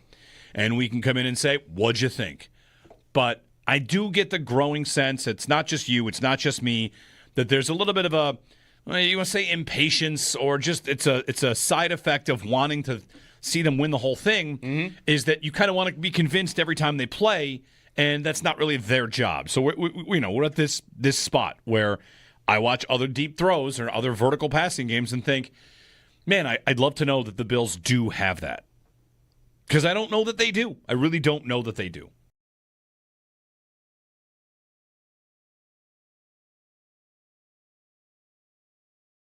There are really two teams to talk about, two different races maybe, and you want to talk about the Colts, you could too. But I posted a Twitter poll this morning, Joe. Which team are you tracking more closely? Is it the Chiefs or the Patriots? I did that on purpose. I know the Colts exist. I don't believe anyone's tracking the Colts the most closely. Maybe you are. But these are two teams. One's in your division. That's a race. Yep. The other is the team that ends your postseason every year. Yeah. So, which are you tracking more closely? I mean, at the moment, I kind of feel like I'm doing it with Kansas City, but I think I maybe should be doing it with New England. Yeah? They have a better record at the moment. They do. They have a better record. They won 3 games last year, and they've won 4 games this year. They're 4-2. Yep. They should probably be 5-1 or whatever. You could do that all you want. But they're in the division, which matters to this. They've beaten the Bills already. They beat the Bills in Buffalo. They have a very easy schedule, as the Bills do too. The Bills have a very easy schedule too. You could think we mentioned how Drake Maye looked awesome again yesterday. You could go, oh, okay, well he did it against the Saints. Oh, sweet. You know who they play this week? The Titans, who are the worst team in football. How do you think that's going to go? They're probably going to win. It's like, that's nobody. They beat the Titans. You know who they play next week? The Browns. Now, if Maye looks good against the Browns, at least that's a good defense. Yep. But, I mean, what are the Browns going to score? 6 points in that game? If you watch them in 2 weeks with Dylan Gabriel, he had 54 pass attempts and had 200 yards yesterday. Yep. So, I mean, the Patriots, I don't want to just write them down for 6-2, but I think I kind of want to write them down for 6-2. And the Bills have a bye week smashed in there. So, at best, I feel like the Bills have got a half-game lead coming out of the bye in the division. So I'm doing it with Kansas City, but I think I kind of want to I got to change gears and I think more about New England. I think they are a real threat, but a lot of it has to do with their schedule. They're a good team. I don't think they're an elite team yet, but they might look like an elite team for the next couple of weeks.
Bills and Falcons tonight, 7:15 against Atlanta.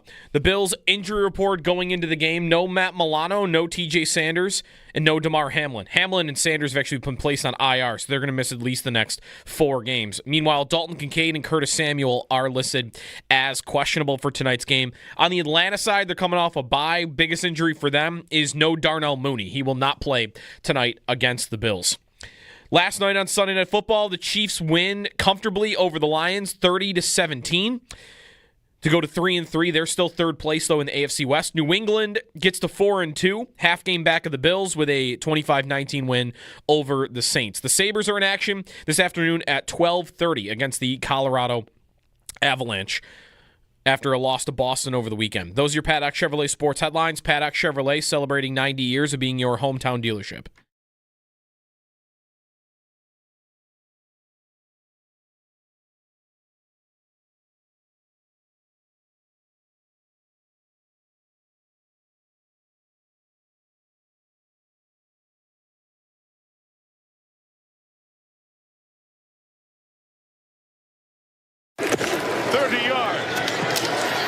Inside, running over Rock Yassin to the 16-yard line. Travis Kelce had a nice night. The Chiefs win. Highlights from around the league. Highlights of the game brought to you by Northland Workforce Training Center. Train for what's next. Get some phone calls in here, 803-0550. Also talk about improving the game plan. Brought to you by Blue Star Home Services, your heating and cooling experts, ready to improve your home's comfort. Game plan. Get started at bluestarhs.com. Bills and Falcons tonight from Atlanta, one of the few stadiums left that Josh Allen has never played in as an NFL player. Correct. He plays tonight in Atlanta. He plays in Carolina after the bye. And then all that remains, the Super Bowl, San Francisco this year. He's got 3 stadiums he has not yet played in. And that'll also change when new stadiums open up.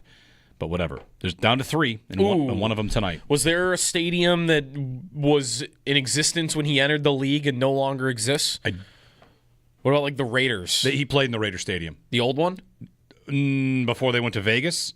No. Were they not in Oakland when he was a rookie? When did they go to Vegas? I don't know, but he's played in Vegas. All right. All active stadiums he has played in except for Atlanta, Carolina, and San Francisco. He played in that soccer stadium in LA that they played in for a couple of years. I don't know. I think that's where the Peterman game was, so maybe not. Yeah, active stadiums. All right, active stadiums, he's got 2 to go. 803-0550. Assuming he plays against Carolina. And 1-888-552-550. All right, improving the game plan. What should they do to improve the game plan tonight against the Falcons? They blitz a lot. Sal gave us that. The Falcons are going to blitz a lot. Yeah. So what's that mean? Screens? Shakir? Quick hitters to Shakir? Yeah, how do they fight the blitz? I mean, that's a quick pass, and that's going where? Shakir. Yeah, Shakir, Coleman on slants, Coleman winning on those routes. We'll see. Yeah. I would say that, and then also on the other side, how do you cover Bijan? What do you do to Bijan? Yeah. Yeah, like I think you play nickel because you don't want him being covered by Joe Andreessen in this game, or whoever's in there for. I guess it would be Dorian Williams if he plays tonight. So I guess Shaq Thompson and Taron Johnson have to be like on their game tonight. Yeah. Because those are the two that I would imagine are going to be tasked with him more than anybody. The good news on the injury front for the Bills is Darnell Mooney appears to still not be ready. Right, which is big. It's big because he'd be on probably Tre'Davious White. And that would not be a good matchup. That could be troublesome, yeah. But likely no Darnell Mooney. Larry in South Florida is up. Hey, Larry, good morning. Hey, good morning, gentlemen. A lot of stuff today. So, for the game plan, like Cosell said, I'd like to see the passing game going. Well, we have two guys with pretty good speed, Samuel and Elijah Moore. Unfortunately, Elijah Moore didn't even dress last week, and we need someone who's going to stretch a field. So earlier you said, a trade, hopefully they'll get somebody for our defense. Hopefully Harrison will be back, and that'll help. But unfortunately, you guys just missed two trains just went by, and the wide receiver train was one of them, and I do still think we need to make a move for wide receiver. But real reason I called, I'm texting with my buddy in Colorado watching the Jets game, and we were just talking about how awful it is to sit through and watch this team play. And I said, Artie, it's just like watching the Sabres. It's both of them 14 seasons without making the playoffs. Both organizations are tire fires, which drives me crazy because Terry Bagula bought the Sabres as his initiation into major league ownerships. And it just seems like no matter what we do, we just keep sweeping the Sabres under the rug. We make these minor pickups. And, Joe, you said it. How do we not pick up a top six forward in the offseason? So I don't understand why Adams is even allowed to be walking into the building. But you asked earlier, Jeremy, is there a curse? Yeah, same buddy and I, we've been calling it the curse of Walt Patulski for years. He was around. He was the number one pick by the Bills out of Notre Dame, defensive end, long before you guys were born. So just look him up, check it out, and you'll understand why we say that. But yeah, I mean, the Sabres finally get a center, Norris, who's going to complement Tage Thompson. Yeah, and he gets hurt in game one. Upper body. Yeah. What is it with these upper body injuries and these lower body injuries in the NHL? It's like it's tighter than a government secret because those leak more than what Sabre injuries are. What happened to the guy? Thanks, Larry. Yeah. I saw a video of one of his first injuries in Ottawa that was the same exact thing, and he had shoulder surgery 2 weeks later. So doesn't have to be the same, but it was the same movement, and he hurt his shoulder. So just a guess, your shoulder is part of your upper body. Yeah, and so it could be. The clip of the Sabres, like Beyond Blue and Gold, saying their doctors are not worried at all, Norris, completely good, completely clean, all good. Lindy said the injury was not related to a previous injury. The thing about the Sabres is it's 2 games in, they are 0-2, and they've scored 1 goal, which is bad. All that is, without a doubt, bad. Did you see how it went in? Yes. Yeah, it had to go off a Bruins defenseman's stick. Those still count. They do. But they're only going to be able to score all year that dirty goals. Well, that's how they look to me. A team that will straight on, they have 2 players that can beat a goalie one-on-one on a consistent basis. Thompson and straight up. Tuck. Yeah, everything else has got to be a rebound, a deflection, something dirty like you saw against Boston. The Sabres are in a near, I don't say it's an impossible spot. This is not an effort to defend them at all. But if they win 2 games, it's nice job. Let's see how you do it from here. And if they lose 2 games, it's fold the franchise. Because every failure is linked to 14 years, and every success... let me say it this way. Every failure is linked to 14 years. And no small success can escape 14 years. So you have such a cauldron of negativity, and if people want to say it's the media or the fans, I think they're off base. It's just the reality of where they live. And they lost their opener, and here's Jeff Merrick talking about the players wanting out, which is, of course, something you could have said before. It's something you said last year at the deadline. It was reported that Dahlin had went in to talk to Kevin Adams, and then that was a report that then did Friedman walk back? Friedman said he wanted to be told what was going on, the plan, blah, blah, blah. Yeah. Maybe he's concerned, and then it was walked back or maybe suggested that Dahlin wasn't aggressive about it, whatever. Like it would have been very believable for Dahlin to do something like that. The problem for the Sabres, there's a million problems, of course. They aren't fast. They are still young. They're missing important pieces. Well, they're missing Kesselring. Now they're missing who was supposed to be an important piece. Now they're missing Norris. That's why it's not. If it was just the 2 games, they had lost them, and I think the world would feel like it's ending. Like, that would happen, and even that maybe would be defendable, but you could still hide behind, well, it is only 2 games. This isn't only 2 games. This is 2 games, and you lost your number 1 center for half the season. Maybe. That's more than 2 games. He was your plan. He was your plan to... When Lindy got asked before the season about how they're going to score goals, this was his answer. This is the answer to fixing the power play. This is the answer to who Tage is going to play with at the top of the lineup, who's going to replace the Peterka goals. He was the answer to a lot. So it's not just 2 losses. It's you lost one of your most critical players for maybe half the season. Your last 2 big important pieces. But it wasn't like nobody saw this coming. And that's where they could deserve criticism, is you hedged your bet on the year on one of the most injury-prone players in the league. And then he got hurt in night 1. Why should you act like you're stunned? And I already saw buyout numbers for him. I already saw somebody tweet out buyout numbers for Josh Norris. How'd they look? Not that bad. Really? Not that bad. With 5 years left? Yeah, it's like it's not that bad. Anyway, 803-0550. Yeah. They play Colorado tonight. I would like to preemptively say if they beat Colorado... Oh, it'll feel great. That's nice. And whatever, preemptively saying this.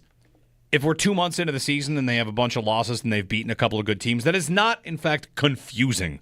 That's how it goes. Yeah, PSA for everybody. It's just not, wow, I can't figure this team out. They can get up for the big games. Bad teams win a lot of games. Right. The worst team in the sports history won like 17. No, 8. Sorry, the worst in the sports history won 8. That's Washington. They were like, what did the Tank Sabres win? 20 games, 25, 20 games? 23, I don't know, something like that. Bad teams win. The Sabres, listen, like I said, like they can't win no matter what they do. Opening night, they don't introduce the GM because they think he'll get booed.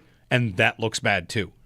Getting him booed looks bad. They can't win unless they win. They're going to have to do something. They're going to have to find an answer. Alex Lyon is playing great. That's the craziest part. Is the goalie was the number 1 question the day we previewed the season, and he's been the best player on the team. Meanwhile, they're dressing Mason Geertsen, who is a waste of a roster. Their new answer to be tough to play against, and the head coach. I mean, Lindy will talk to him probably tomorrow, saying he feels like that means that players won't take liberties against their guys. You've got a guy that Nikita Zadorov laughed in his face, like you don't belong on the ice here. That is the guy the Sabres drafted, Zadorov. You want to be tough to play against? That was the guy. That was like 14 years ago. Yeah. Let's draft him to be tough to play against. Laughing at a guy that's on the roster now that's supposed to make them a little bit tougher to play against, and here we are, like 14 years. It's tough. Well, how about, just like, you got a whole line of players that you just don't even want to play the other night. Like Geertsen, Malenstein, and Kozak all played like 6 minutes or less, seven minutes or less. It was around there. And I know they've got 3 injuries. Norris, which was predictable, Benson and Greenway, who combined for 13 goals last season. So you're missing some injuries. You're missing some guys. But I've got Justin Danforth on the ice with a minute to go to tie the hockey game on Saturday. How are we only a couple of injuries from Danforth being out there to try and save the day? How could you possibly be in a spot where your opening night first period is asleep, and then game 2, the coach says the effort's not there. It's game 1 and game 2, and you're asleep all the time. I think when the Bruins scored their first goal, shots were 14-1 Boston on Saturday, and that was after it had just happened. Right. Yeah. The shot counter on the screen is maybe not a good idea if it's going to look that bad. I mean, I'm not even trying to be snarky. No, I know. It's funny, but they can't take it down now. They can't. After 10 years of not having it. It's game 2, and Lindy going after his team about how they weren't ready and their feet weren't moving. How is it possible? How could it keep happening? It doesn't make any sense to me. Sometimes I think that gets labeled effort, and I think a lot of times it could just be you're not a very good team. Maybe I'm wrong. Maybe Lindy said it was effort in that game. Maybe they were just, I think a lot of times effort can be a phrase a coach uses because they're not going to go out and say our team's bad. Well, our team's not talented. Our team's one of the worst teams in the league. Instead, you're going to hear, we came out flat, effort. And again, maybe Lindy's right, but there might be, I'm hoping I'm wrong. There might be a lot of games this year where they get run over to start a game, not because they're not trying, but because they stink in comparison to the opponent. And what will the coach say? Well, it's effort. 803-0550. More your calls. It's Buffalo Bills Football Monday. A little Sabres mix in there. Thanks, Larry, for the phone call and getting us rolling that way. I would take one win today from the two teams. You can give us a ring. You would take one win. I would take one win. You would want one. Just don't want to lose both. Yeah. One win tonight. I feel like only one of them actually matters. So it would matter which one it is. Yes. I would not say. You tell me I get one win, I'm not signing up for that. You wouldn't blindly say I'll take one win. No, because I think tonight? they're going to get one win, and it's going to come from the football team, and that's fine with me. It's not okay if it flips it around. That'd be worse. One of 82 and then the one of Bills. 82 versus one of 17. All of a sudden, the divisional race. Yeah. They'd be tied. That's right. No, you would go through the whole bye week. If the Bills lose tonight, they would be in second. They'd be in second place for the next 13 days. Yes, probably. Unless New England lost. Yeah, it's got to be the Bills. 803-0550. Give us a ring. And Joe, coming up next on the phones, has an interesting stat. I know what he's going to get to. It made me do like 5 minutes of research. So, Joe, Buffalo, hang on. We'll get to your call.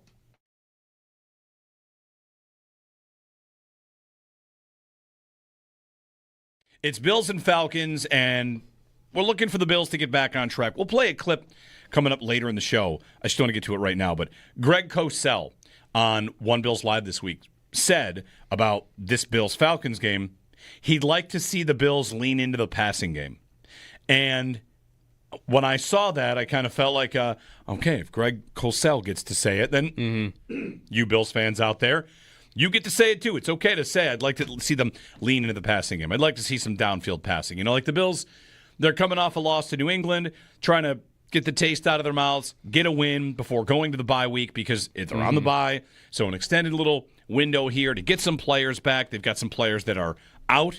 Hamlin on IR. And Joe Biscaglia suggests that Jordan Poyer could be coming to the 53 on a permanent basis. So that could happen. TJ Sanders is on IR. Okay. Yeah. That should correct itself by next week when Larry Ogunjobi is able to come back, along with Michael Hoyt. Like the Bills are shuffling things on the defense and still looking for a good defense and to try and put things all together. They've got months to do it. So whatever. We'll see what happens tonight. What are you looking for tonight? Give us a ring, 803-0550. What do you want? What are you looking for? A win, but you'd like to see something. And, if anything that you saw yesterday throughout the league was just popping in your mind, let us know at 803-0550. I'd love to see them.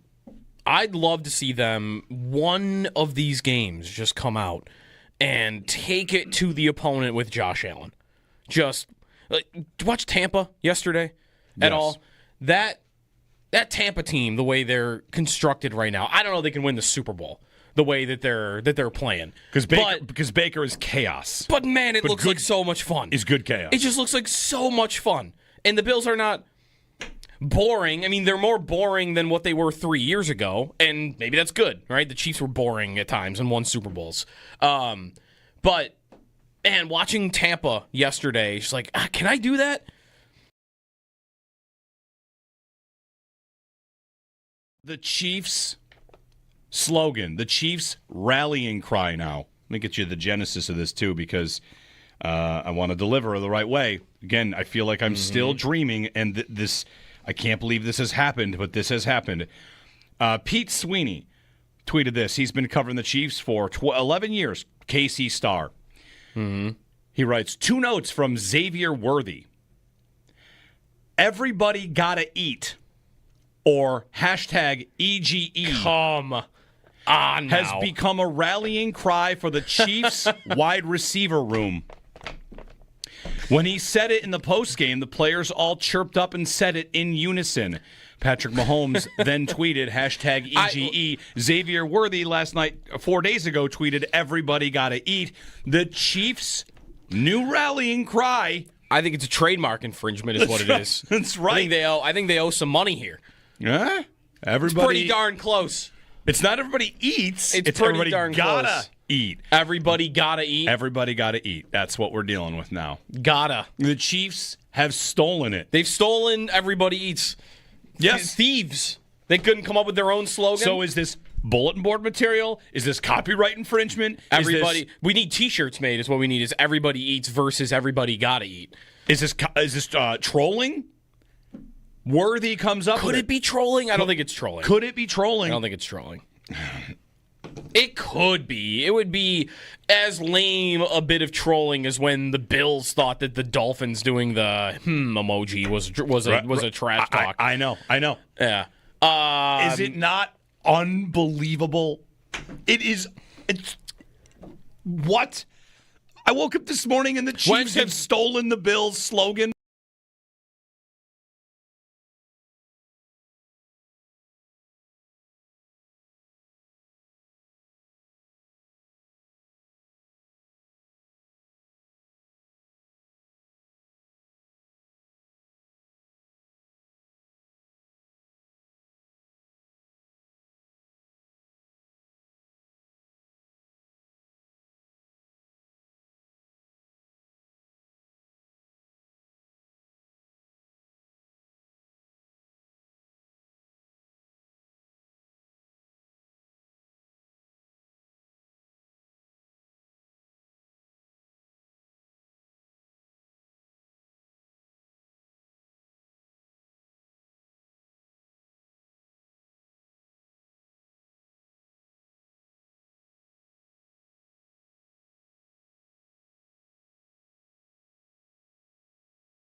And certainly talented defensively rushing the passer, and so offensively Bijan, the quarterback, Penix, and Drake London, what he can do, and so they can beat you in a lot of different ways and become explosive very quickly, and then they're able to possess the football much like our offense does, and so we've got to make sure that we can get off the field in third down and get the ball back to our offense. Bills and Falcons tonight. It is Monday Night Football, part of a doubleheader. 7:15 start for the Bills and Falcons, and then Bears Commanders in the 8 o'clock window. So you got two games at the same time.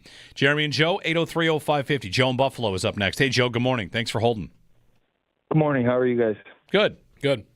Just calling to watch that Chiefs game last night. 0 penalties on the Chiefs. How's that possible in today's NFL? Call a holding call on any play on the offense. Yep. They don't get any penalties all night? The Lions only got 4. So, and 2 of those, one was, just for the sake of context, one was a delay of game while they argued a previous penalty that was debatable. So the Lions got 4, and I don't know if there was another delay of game or something. Or was the penalty on Branch after the game? Did they flag that? Anyway, so there really only the game would have been over then. There were really 3 flags or 2 flags thrown in the entirety of the game. But, Joe, you're not wrong to point out the Chiefs had 0 penalties. So I went and did some work at NFLpenalties.com. I saw Joe was going to NFLpenalties.com. Yes, that's where you go to. Wow. Because that exists? When I saw that Joe was going to bring this up, I thought, all right, no penalties. Was there a flag thrown where the penalty wasn't accepted?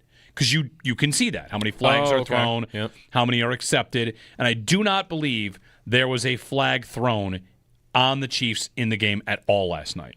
Okay. So not even one that was declined. I don't think so. So then I went and thought, all right, well, when's the last time the Bills had where no penalties are called against them? Okay. Because, NFLpenalties.com, you can go total count and then offensive count and then beneficiary yards and all of it. Okay. Anyway, the last time the Bills had 0 penalties called on them was the calendar year 2017.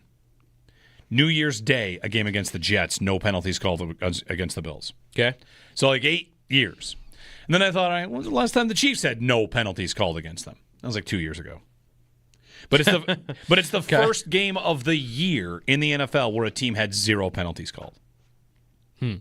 So inevitably people will go find the ones that should have been called today, probably on them. Sure. Because you could do that with everybody every week. Sure. I did see there was I didn't click on it, but there was a story that a Kansas City news station retweeted, which is that the University of Texas El Paso did some study on how the Chiefs have had calls go in their favor for 8 years, more than the I think they compared it to the Patriots dynasty. And there's but I didn't read it. I'm I'm not clicking on this today. Not today. Just looking outside. They're 3-3, by the way. Just need to go lay in some grass. They're not 6-0. They are 3-3. No, that's right. They're 3-3. How'd they lose their 3 games? They lost to the. They're losing one-score games. They lost to the Chargers in Brazil and did not look like the better team. No, they lost to the Eagles. How'd they lose to the Eagles? 20-17. They didn't look right offensively. They Eagles look like figured it out. Should be right now. And then they lost to Jacksonville, obviously at the end with the. Yes. They just couldn't stop Jacksonville. That's right. That's right. Their defense is not great, and it got off the field last night a couple times because they made stops on 4th downs. I'm just going to say, but remember last year, the long stretch, I remember pointing out while they were going through their lucky win phase that they hadn't scored 30 points. Remember they hadn't scored 30 points all year? Mm-hmm. Last 3 weeks, it's 37, 28, 30. Yeah, it's coming up a little bit. And Rice is coming back. I was simply going to say, here it is, an overcast morning. It's early, and we're talking about the Sabres season falling apart and the Chiefs getting penalty benefits. And I'm just going to go lay down for a while. Go Bills. Bills and Falcons tonight, Monday Night Football. Let's do it. 803-0550, 1-888-552-550.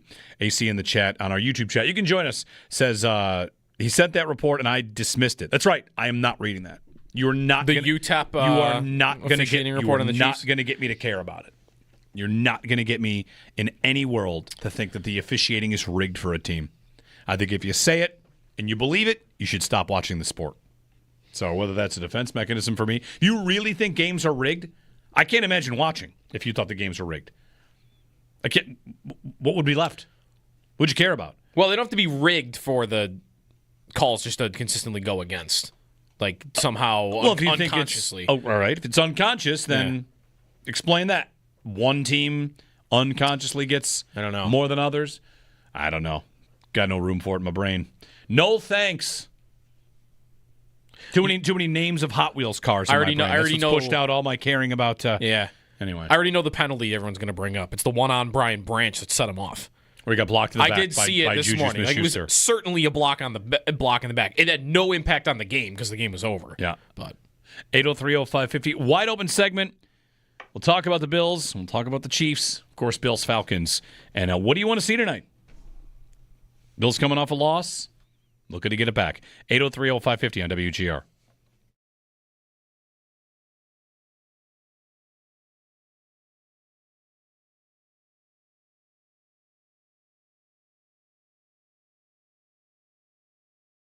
It's Bills and Falcons, and we're looking for the Bills to get back on track. We'll play a clip coming up later in the show. I just don't want to get to it right now, but Greg Cosell on One Bills Live this week said about this Bills-Falcons game, he'd like to see the Bills lean into the passing game. And when I saw that, I kind of felt like, okay, if Greg Cosell gets to say it, then you Bills fans out there, you get to say it too. It's okay to say I'd like to see them lean into the passing game. I'd like to see some downfield passing. Like the Bills, they're coming off a loss to New England, trying to get the taste out of their mouths, get a win before going to the bye week because if they're on the bye, so an extended little window here to get some players back. They've got some players that are out. Hamlin on IR, and Joe Biscaglia suggests that Jordan Poyer could be coming to the 53 on a permanent basis, so that could happen. TJ Sanders is on IR. Okay, that should correct itself by next week when Larry Ogunjobi is able to come back, along with Michael Hoyt.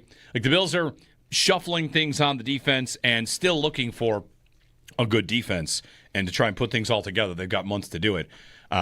So whatever, we'll see what happens tonight.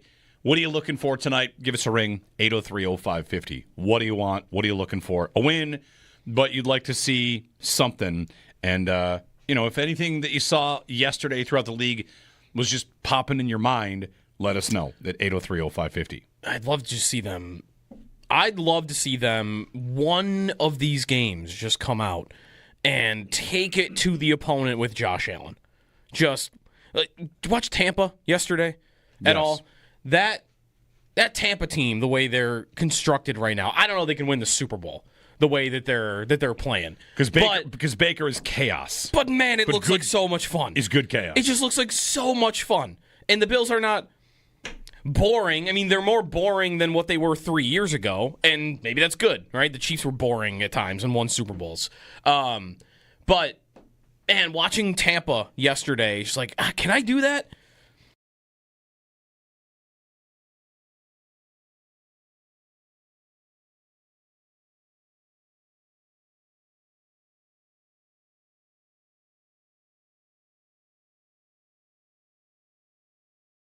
I think, Joe, what you're getting at is something that I also noticed myself doing watching the games, which was every time there'd be a deep throw, I would think, does that team just do it whenever they want to, and they just don't want to?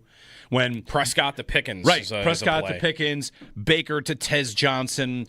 Darnold and that JSN is this for sure. Maye throwing deep all game against the Saints. Yeah. I got Spencer Rattler throwing deep against Olave. And I know, like, if we just sit here and talk about the deep passing game, it's old hat. It's something that people have talked about a lot. I don't know if Greg Cosell, when he says he'd like to see the Bills lean into the passing game tonight, if he thinks deep passing game. But, the Bills really don't have much of one outside of throwing at Kincaid and Jackson Hawes down the seam and an occasional shot here or there. To see them allow Allen to just rip the ball, it feels like it doesn't happen that much. And like you said, they don't need it that much. But I'll admit, I'm in a spot where I watch these other games and I'll see a quarterback just rip one down, 35-yard completion on the button on the move to a receiver and think, I used to have that. And I feel like I don't have that as part of my offense anymore. The Bills like to say they can do it if they need to. And I don't know that I'm convinced. So, do they have to have that to beat the Falcons tonight? Probably not. They can probably just run the ball really well and have Josh Allen make a couple of freak show plays and get out with a 34-17 win. And we can come in and say, what'd you think? But I do get the growing sense, it's not just you, it's not just me, that there's a little bit of a, you want to say impatience, or just it's a side effect of wanting to see them win the whole thing, is that you kind of want to be convinced every time they play, and that's not really their job. So we're at this spot where I watch other deep throws or other vertical passing games and think, man, I'd love to know that the Bills do have that. Because I don't know that they do. I really don't know that they do.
Bills and Falcons tonight on Monday Night Football, the first of two Monday night games tonight. And the Bills will have a couple of players that will miss tonight, including Matt Milano, who re-injured his pec injury, and he has already been ruled out. Also, TJ Sanders and Damar Hamlin have been ruled out for tonight's game. Hamlin and Sanders have been placed on IR, so they're going to miss the next 4 weeks. Questionable, Dalton Kincaid, also Curtis Samuel. Samuel's dealing with a neck and rib injury. Kincaid has an oblique injury. Darnell Mooney for the Falcons has already been ruled out for tonight's game. That game starts at 7:15. There is the second Monday night game at 8:15 between the Commanders and the Bears. The Barnes Firm Injury Report brought to you by the Barnes Firm. Injured for help? Call 1-800-8-MILLION. Elsewhere around the NFL, the Chiefs win on Sunday Night Football, 30-17 over the Detroit Lions. They, though, are still third in the AFC West, behind both Denver and the Chargers, who both won on Sunday. The Bucs win over the 49ers. Baker Mayfield looking fantastic again. They improve to 5-1 on the season. The Jaguars can't follow up their impressive win over Kansas City with a win. They fall to Seattle 20-12. The Dolphins lose to the Chargers 29-17 on a last-second field goal. Sabres in action this afternoon, 12:30 against the Colorado Avalanche. You can listen to that game on the Bet 1520 with pregame starting at 11:30. That's your Paddock Chevrolet Sports Update. Paddock Chevrolet celebrating 90 years of being your hometown dealership.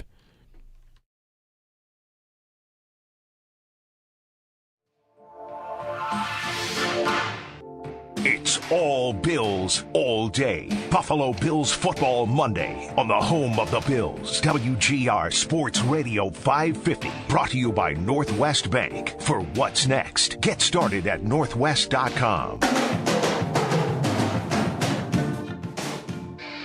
Back to pass, fires back in the end zone, complete to Keon Coleman. Agent Zero with a 2-yard touchdown reception. They can beat you in a lot of different ways and become explosive very quickly. Looking left, and now pocket collapsing, and he's dropped for a sack. A.J. Epinesa and Deion Walker brought him down. We've got to make sure that we can get off the field on third down and get the ball back to our offense. Feel a lot better than last week, a lot more confident. I'm ready. You're listening to Jeremy and Joe on the home of the Bills. WGR Sports Radio 550. Good morning. It is a football Monday brought to you by Northwest Bank. For what's next, get started at northwest.com. Jeremy and Joe here with you, chatting for a pregame, really. Bills and Falcons tonight on Monday Night Football, part of a Monday Night Football doubleheader. 2 games going on at the same time, 7:15 for the Bills and Falcons, and then the 8 o'clock start for the Commanders and the Bears.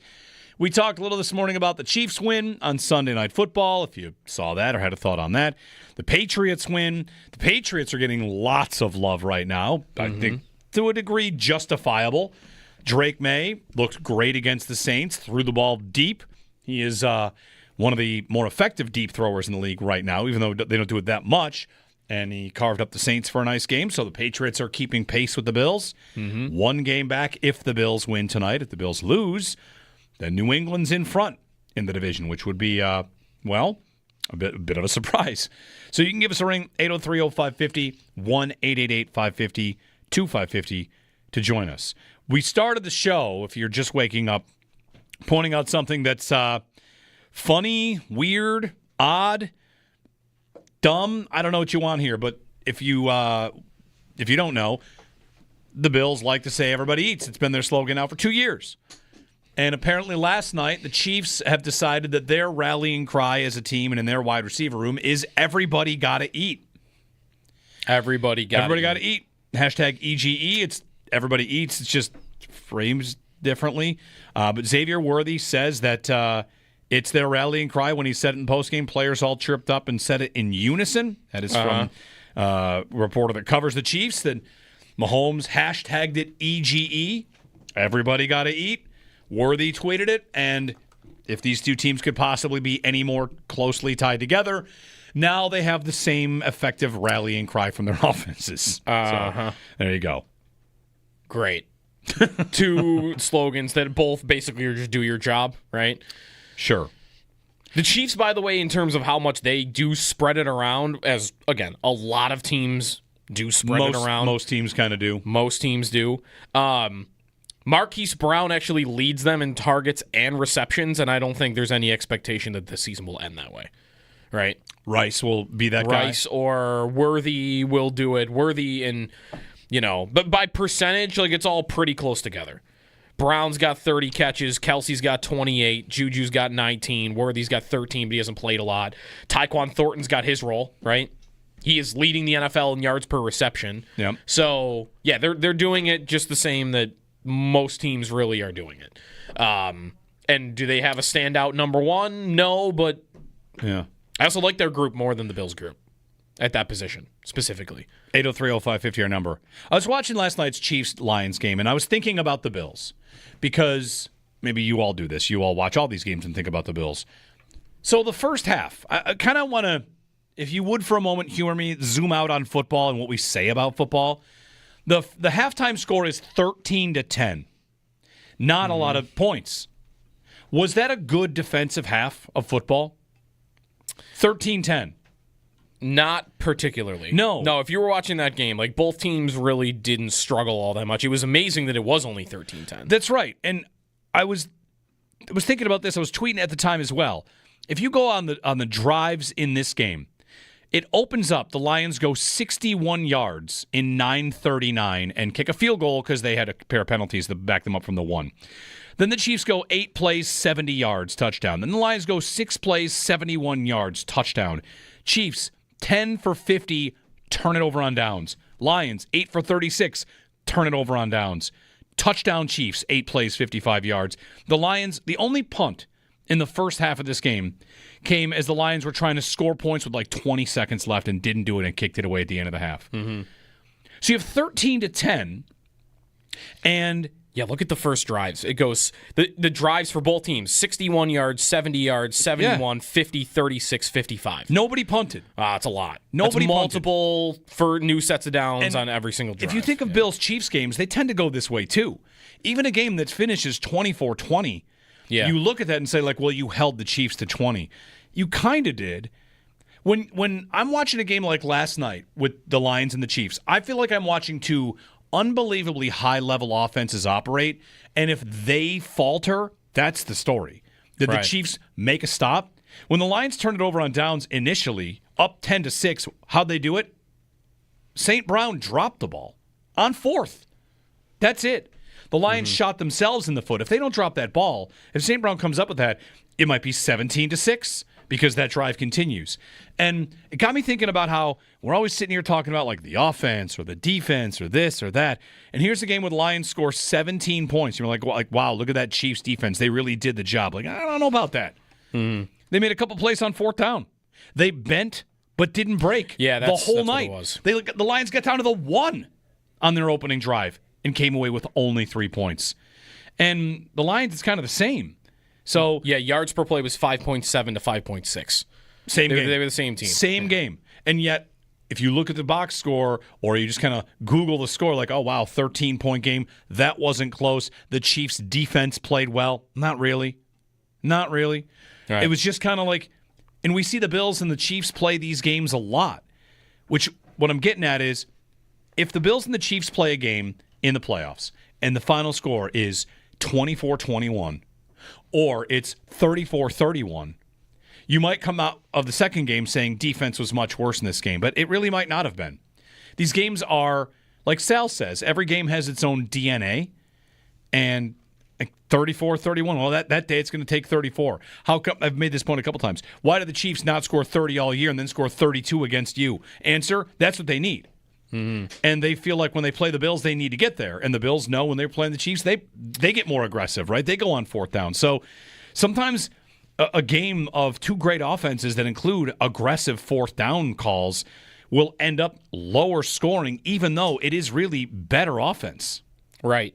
Yeah, like the Chiefs in this game only had 7 real drives, not counting the kneel down at the end of the first half, not counting the kneel downs at the end of the game. They had 7 real drives from beginning to end. The week before against Jacksonville, they had, I'm already at 7, like 10, it looks like. Yeah. Doing a quick count. So, like per drive, how much are you scoring? That game script was, they kept moving the ball on both sides, so the clock was kind of always running between the Chiefs and the Lions. Yep. Like, I don't think the amount of plays run in that game were as much as you would see in some. Well, that's where, I think the Bills live in this world also. The Bills live... There were 10 drives from Kansas City the week before. The Bills live here, too. Like, fewer drives, low event, efficiency. And I think we all kind of... I say we all, I'm 46, so, speaking of 46, hold on, I'm going to sneeze. Uh-huh. Maybe not. Okay, false alarm. What I'm getting at is we were raised on the idea that running the ball is time of possession. And running the ball, you want to run the clock, you want to eat the clock, you run the ball. And that is true. Mm-hmm. But the way that these modern offenses operate, think the way the Bills operate. Short passing. Short passes. Yeah. First downs, quarterback scrambles, a drop back with a scramble. Screens. Mahomes doing that, right? Screens. Like the clock keeps running if you are successful, as everybody knows.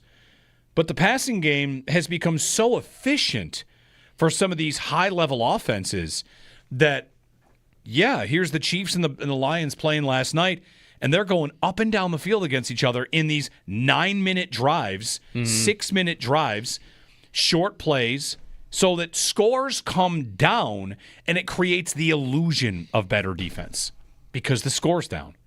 In reality, it's just an offense that doesn't hit the big play, maybe, and keeps on chugging. And that's what the Bills are too. But that isn't what the Chiefs are trying to depart from a little bit because they are searching for more plays down the field? It might be, but for me, Joe, where this all lands, and then I'll let you go, I'm sorry. Where this all lands is you could spend the whole year talking about how this Bills defense down the stretch only allowed 20 or 23, or the Chiefs didn't score that many. And then we get to that game against the Chiefs, if the final score is 34-31, you can't be surprised. You can't say anymore, wow, I thought they were more prepared. Then they get to that game, and it's always been high-level offense against defense that doesn't have answers. That's what the Bills look like against the Chiefs in these games. Spagnuolo comes up with one stop. One big moment, a fourth. That's why I don't want it to come down to those moments. But Spagnuolo needed a pair of fourth down stops to beat them by 3. Yeah. So, man, these games are just coin tosses, and I'm going crazy watching the Chiefs last night, and they look like they're going to be fine. And Kelsey somehow looks like he doesn't age. Ugh. Right, so are we back to wanting the Chargers to kind of keep pace ahead of them? Yes. We didn't want the Chiefs to be what? The 6 or the 7 seed? What about the 5? Is that the dream right now? I don't even know. Because at the moment, I think that's what we're tracking towards. I think that division is competitive, sure, and they could win it, but the odds are right now that someone else will. It'll be a tight it's one of those 3 is going to win it. And if they are a high-level wildcard seed, this is where I've been getting you for the last couple weeks. I wonder how likely it's becoming the Bills won't play Baltimore or Kansas City. Baltimore I'm not thinking about this morning. And I don't know, them going on the road in the first round is still very real. Put it this way, I don't think any team other than the Bills is going to knock Kansas City out of the playoffs. You don't think if they went to the Chargers, they would lose that game? Nope. You wouldn't pick them to? Nope. I think that there's the idea that you could beat the Colts. That you could avoid them. I wouldn't. I don't think it's possible. I don't think you can possibly avoid them. We'll see. A lot of season left. But anyway, 803-0550. Ron and Alden is up. It's Buffalo Bills Football Monday. Bills and Falcons tonight. Looking for the Bills to get back on the winning track because they lost to New England last week. New England won and looks good. Hey, Ron, good morning.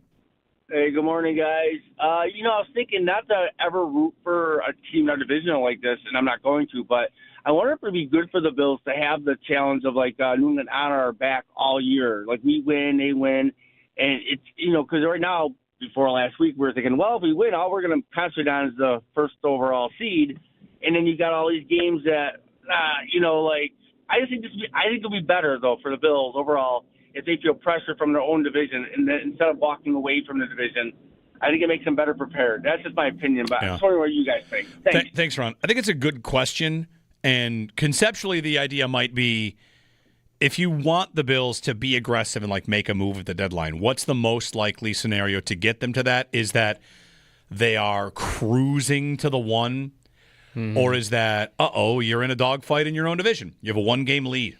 And it's pushing them all year long. Right, you are 1 loss away, 1 trip up away from being the wild card team, because that's where the Bills are right now. You lose to Atlanta, you're in a wild card spot, which is not something that people are expecting them to stay in. So I think you could make a case, yes, that it will keep them sharp, it will keep them honest, it could motivate them to improve even more. One point about that, I forget how long ago it was, but Bean was asked about building a team specifically for another opponent. And he said, you said division first. He said division first. He said, you look at your division first if you do that. And if you're doing that, look at your division. You've got two teams that are dead in the water. Jokes.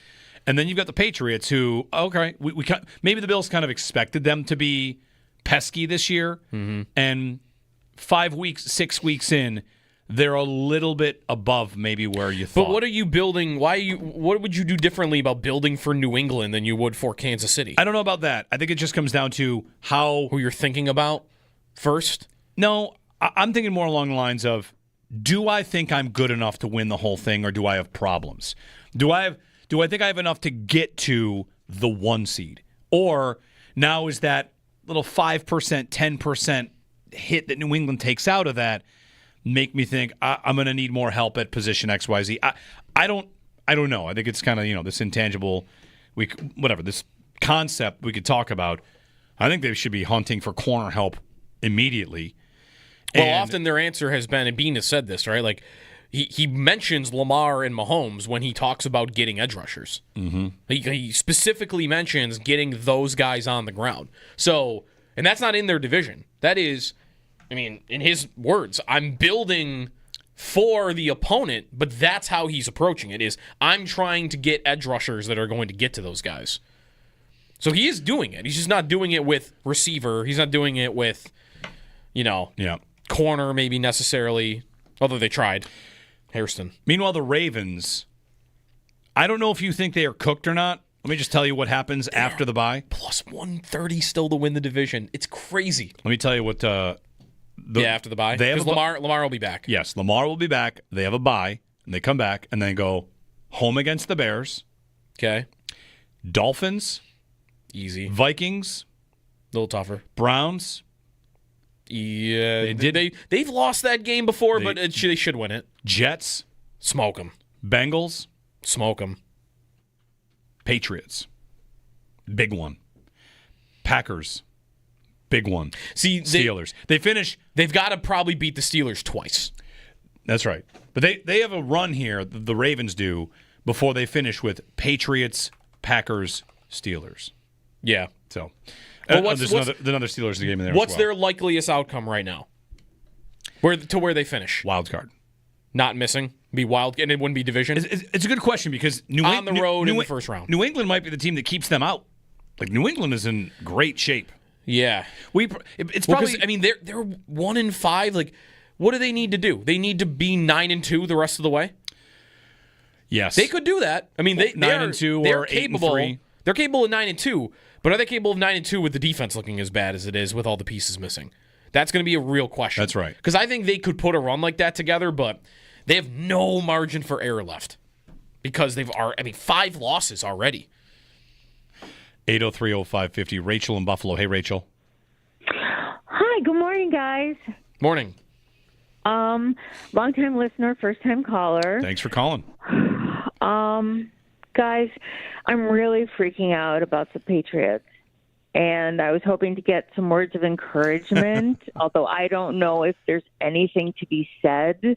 Losing to the Patriots and then yesterday's game, the Patriots against the Saints. And I was rooting for the Saints so hard, and it just was not happening. And I'll shut up and listen, but I just want to thank you guys.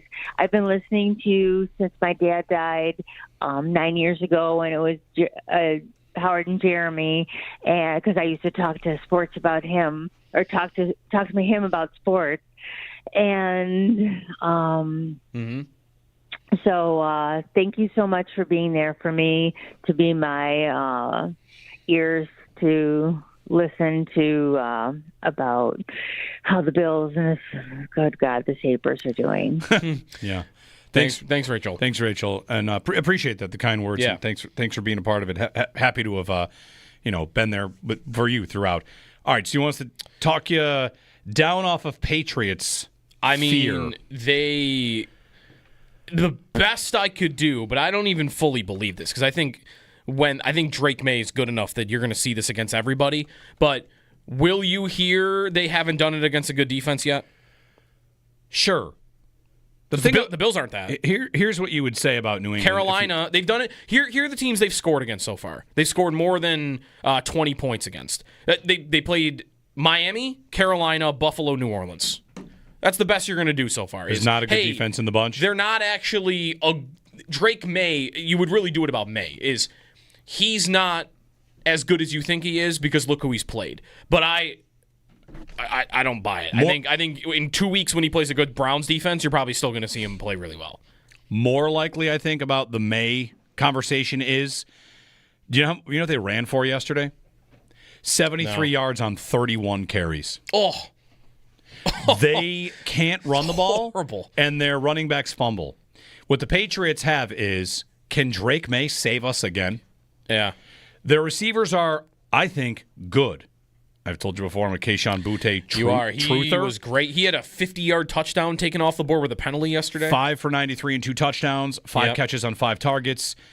I think their receiving core is okay. Pretty okay to good. A.J. Brown. I don't know if everybody eats it over there, but Diggs only had 3 catches for 28 yards. A.J. Brown. They had 1, 2, 3, 4, 5, 6, 7, 8, 9 players got a target in the win over the Saints. Mm-hmm. They don't run the ball well. They're not as diverse offensively as the Bills are yet. Their defense, they can't stay healthy. I think New England next year, with another full offseason, has a real chance to talk about catching the Bills if Maye continues to look like he looks. The secret's out, by the way. After his moment against the Bills and then this game against the Patriots, his QBR is a 93. He goes out of 100. 18 to 26 for 261, 3 touchdowns, no picks. He's making elite throws in the face of pressure. He doesn't have a full ecosystem offense. He has better receivers maybe than the Bills. But he has better receivers and he has no run game. A better coordinator than he used to have. Yep. So he's getting more help, but he's not. That offense isn't flush around him. No, that's right. So I don't know. I don't think it's New England's year to get ahead of the Bills yet. But the same thing will happen this week. They're going to light up Tennessee. Yeah. I would like to see what they look like against Cleveland. What does he look like? What do they look like against a really good defense? You could argue they haven't played one yet. The Raiders aren't a good defense. Miami's terrible. Pittsburgh, maybe you could say that. Carolina, Buffalo, New Orleans. Have they played one good defense so far? Yeah, the only thing about New England that is surprising for me right now, I thought 4-2 was very much in the mix for them. I just thought they would have beaten the Steelers and lost to the Bills. Or beaten the Raiders and lost to the Bills. Right. Yeah. They got 2 bad losses and they're 4-2. And I bet if they played the Raiders again, they'd beat them. And if they played the Steelers again, they'd beat them. So I don't know how real they are yet. They're good.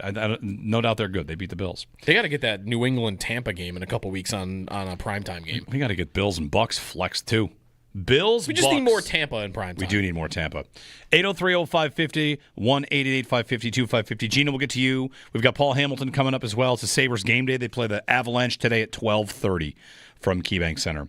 Jeremy and Joe here on a Buffalo Bills Football Monday. Football Monday brought to you by Northwest Bank. For what's next, get started at northwest.com.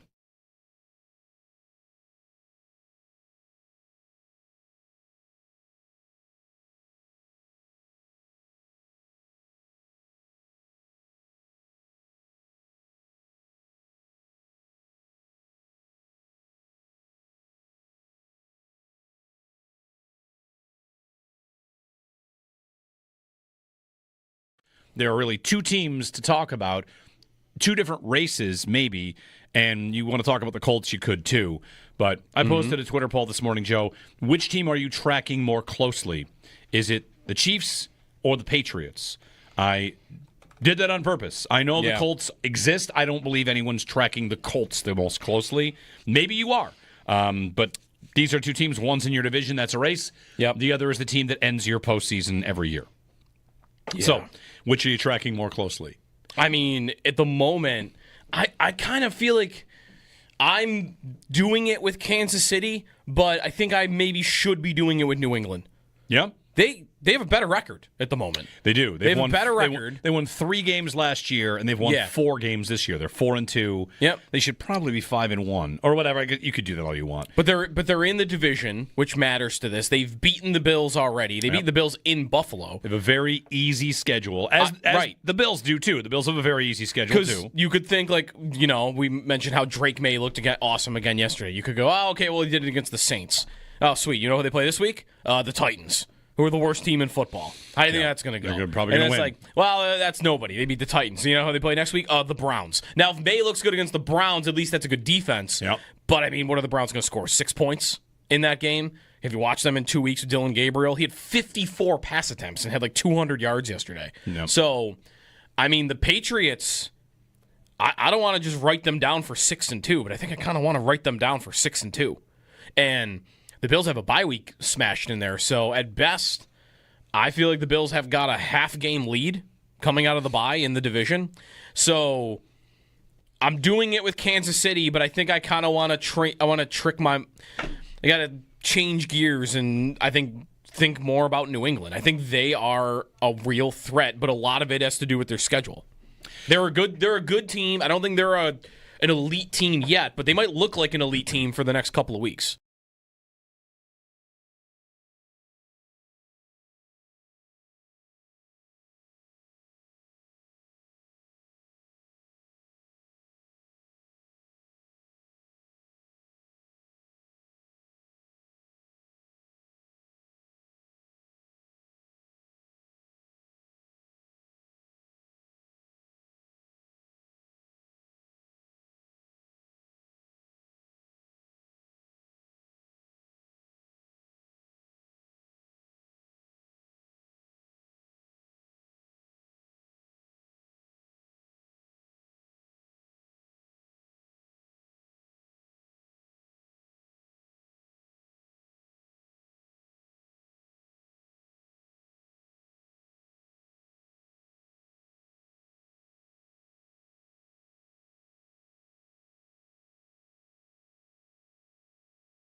The Chiefs slogan, the Chiefs rallying cry now. Let me get you the genesis of this, too, because I want to deliver the right way. Again, I feel like I'm still dreaming, and this, I can't believe this has happened, but this has happened.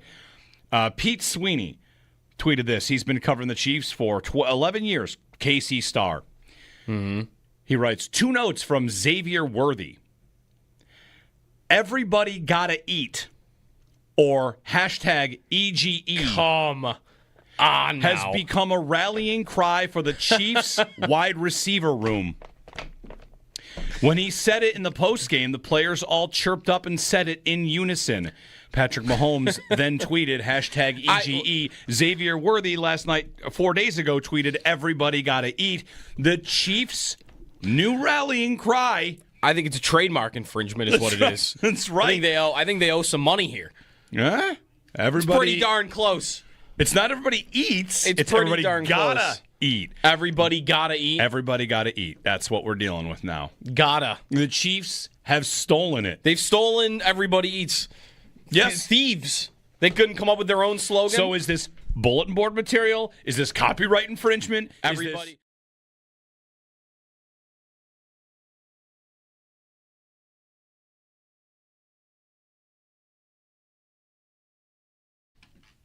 Bills and Falcons tonight, 7:15 kickoff, the first of a doubleheader Monday night. Chicago and Washington's the game at 8:15. The Bills will not have Matt Milano for tonight's game, nor will they have DeMar Hamlin or TJ Sanders. Sanders and Hamlin placed on IR, so they'll miss at least the next 4 weeks. Dalton Kincaid, Curtis Samuel, both listed as questionable. Darnell Mooney will not play for the Atlanta Falcons tonight. That's the Barnes Firm Injury Report, brought to you by the Barnes Firm. Injured for help, call 1-800-8-million. Sabres in action today at 12:30. We'll talk more about it with Paul Hamilton coming up next. The game will be on the Bet 1520 with pregame starting at 11:30. Those are your Paddock Chevrolet sports headlines. Paddock Chevrolet celebrating 90 years of being your hometown dealership.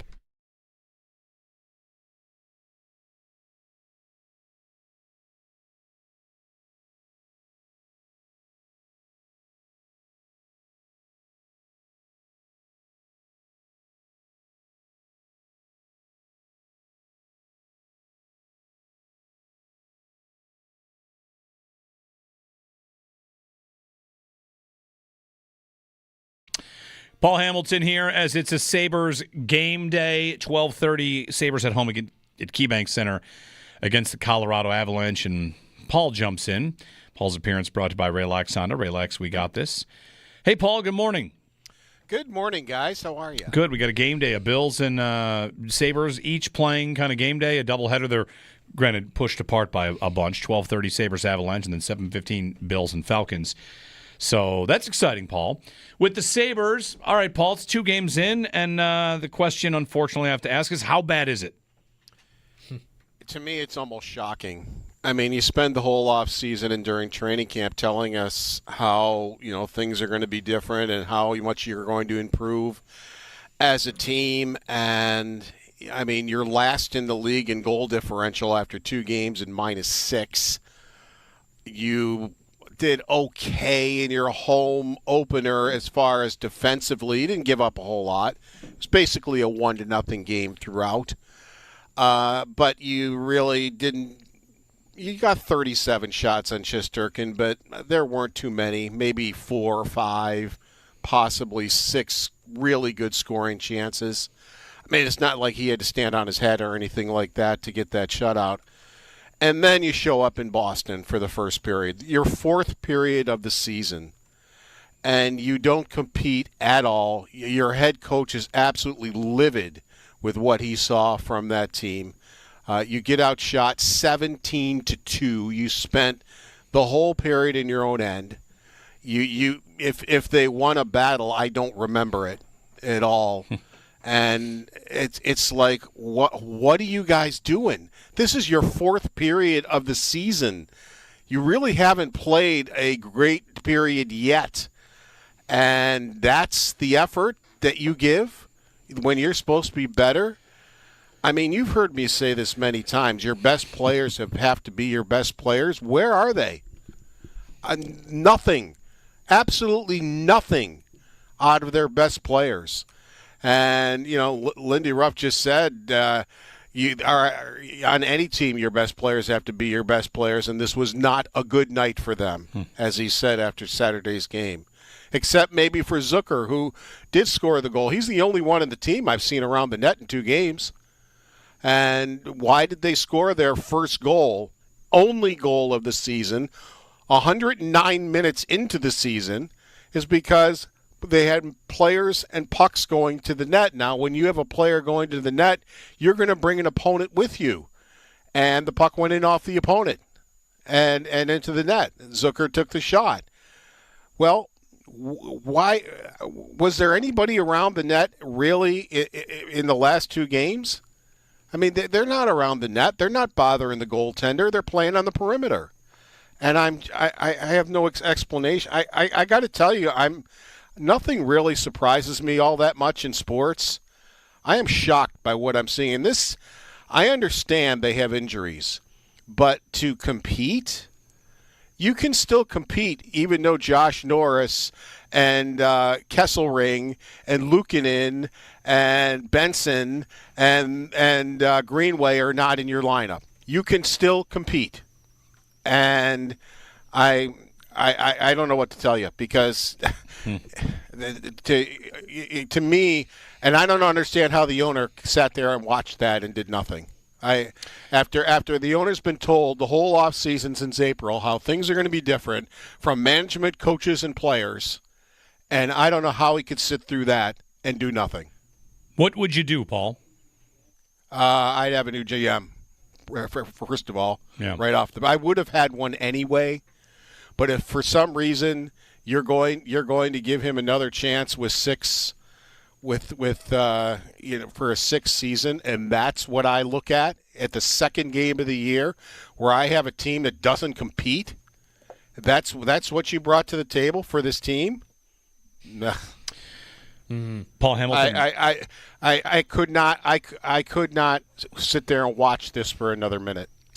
What will they do? What can they do without Josh Norris for months? I mean, how deep does this go? They wanted him to play all situations. He's a very important piece, and they cleared him, of course. And if the injury is unrelated, it's unrelated. But it's a guy that gets hurt all the time, and he's hurt after a game. Yeah. And, now Yuri Kulik is going to have to step into that role. And he's a young player. He did okay with Thompson and Benson last year.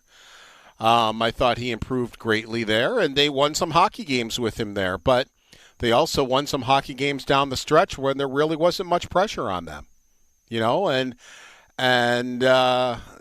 they were able to win with that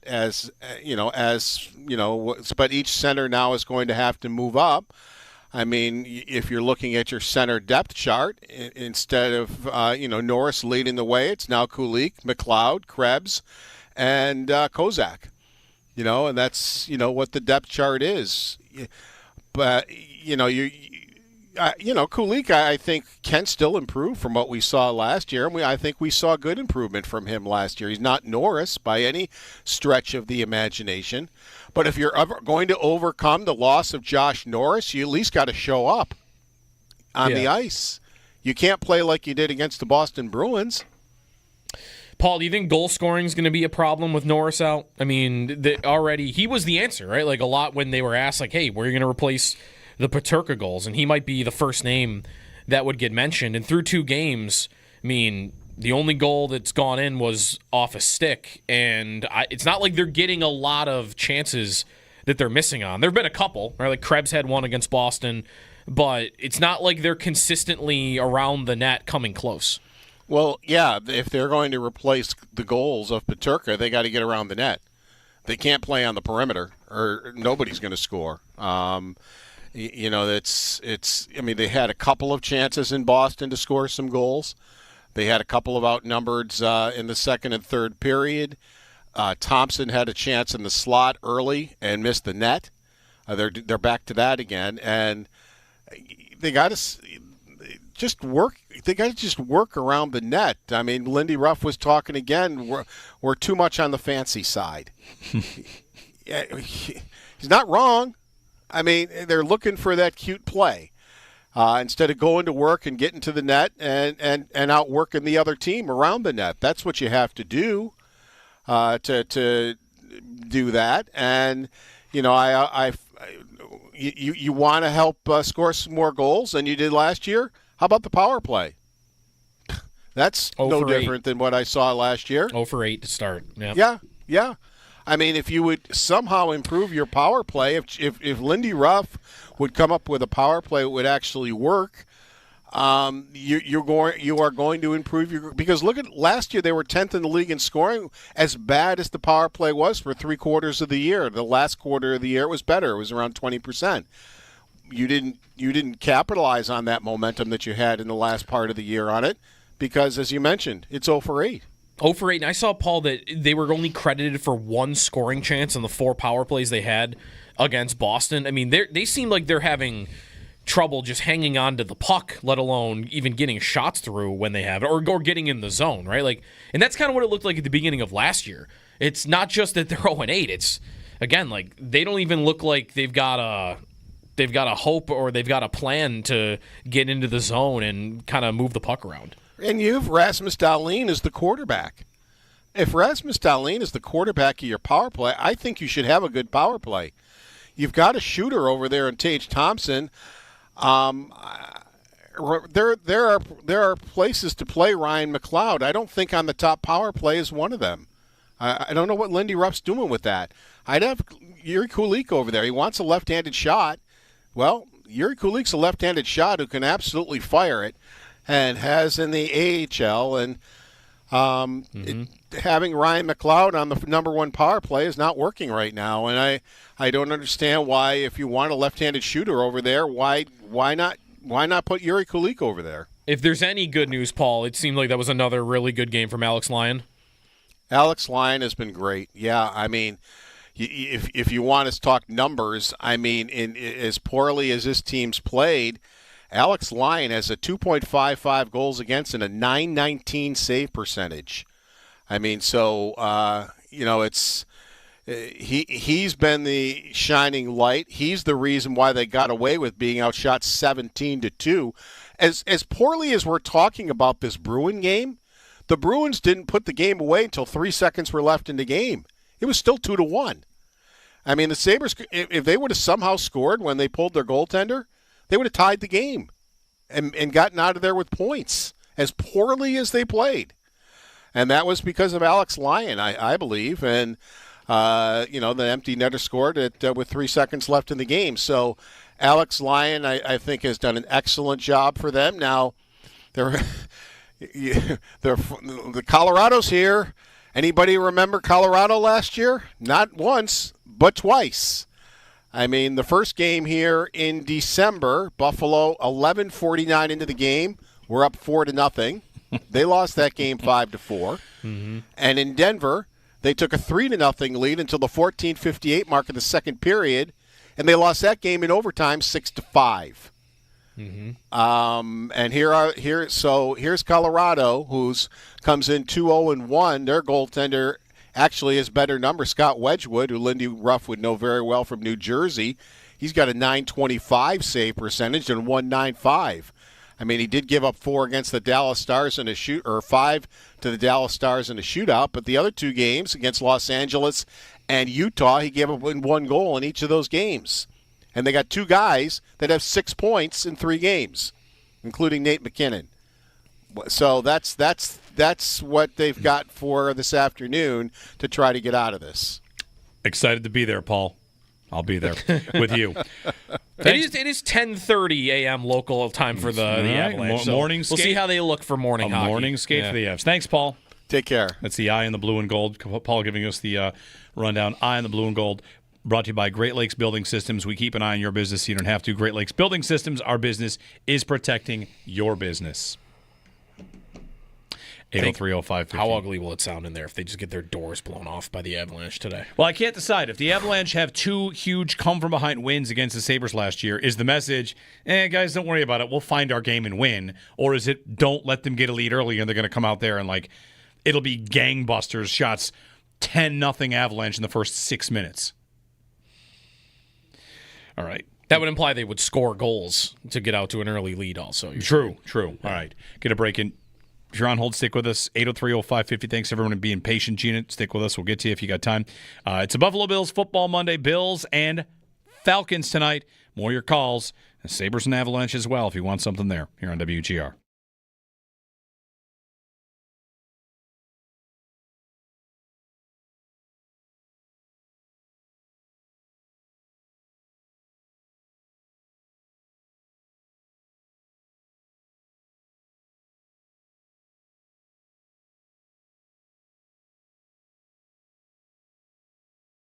It's Bills and Falcons, and we're looking for the Bills to get back on track. We'll play a clip coming up later in the show. I just don't want to get to it right now, but Greg Cosell on One Bills Live this week said about this Bills-Falcons game, he'd like to see the Bills lean into the passing game.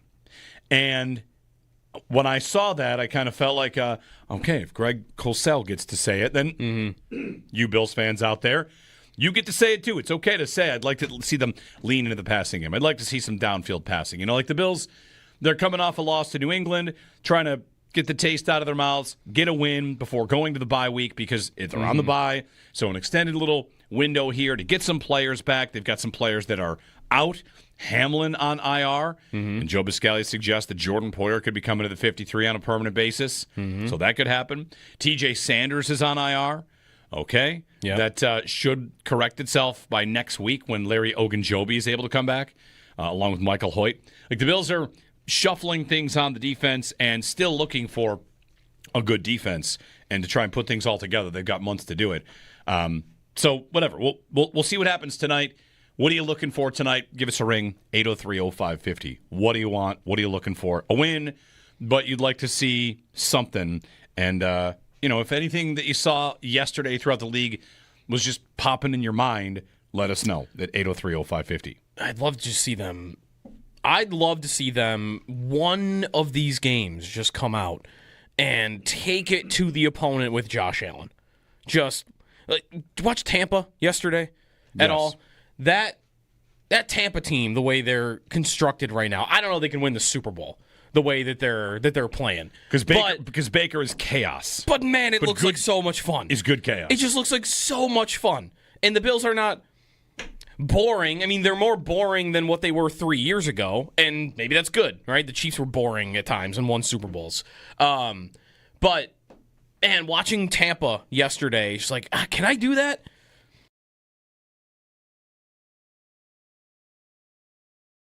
You can still compete, even though Josh Norris and Kesselring and Luukkonen and Benson and Greenway are not in your lineup. You can still compete, and I don't know what to tell you because to me, and I don't understand how the owner sat there and watched that and did nothing.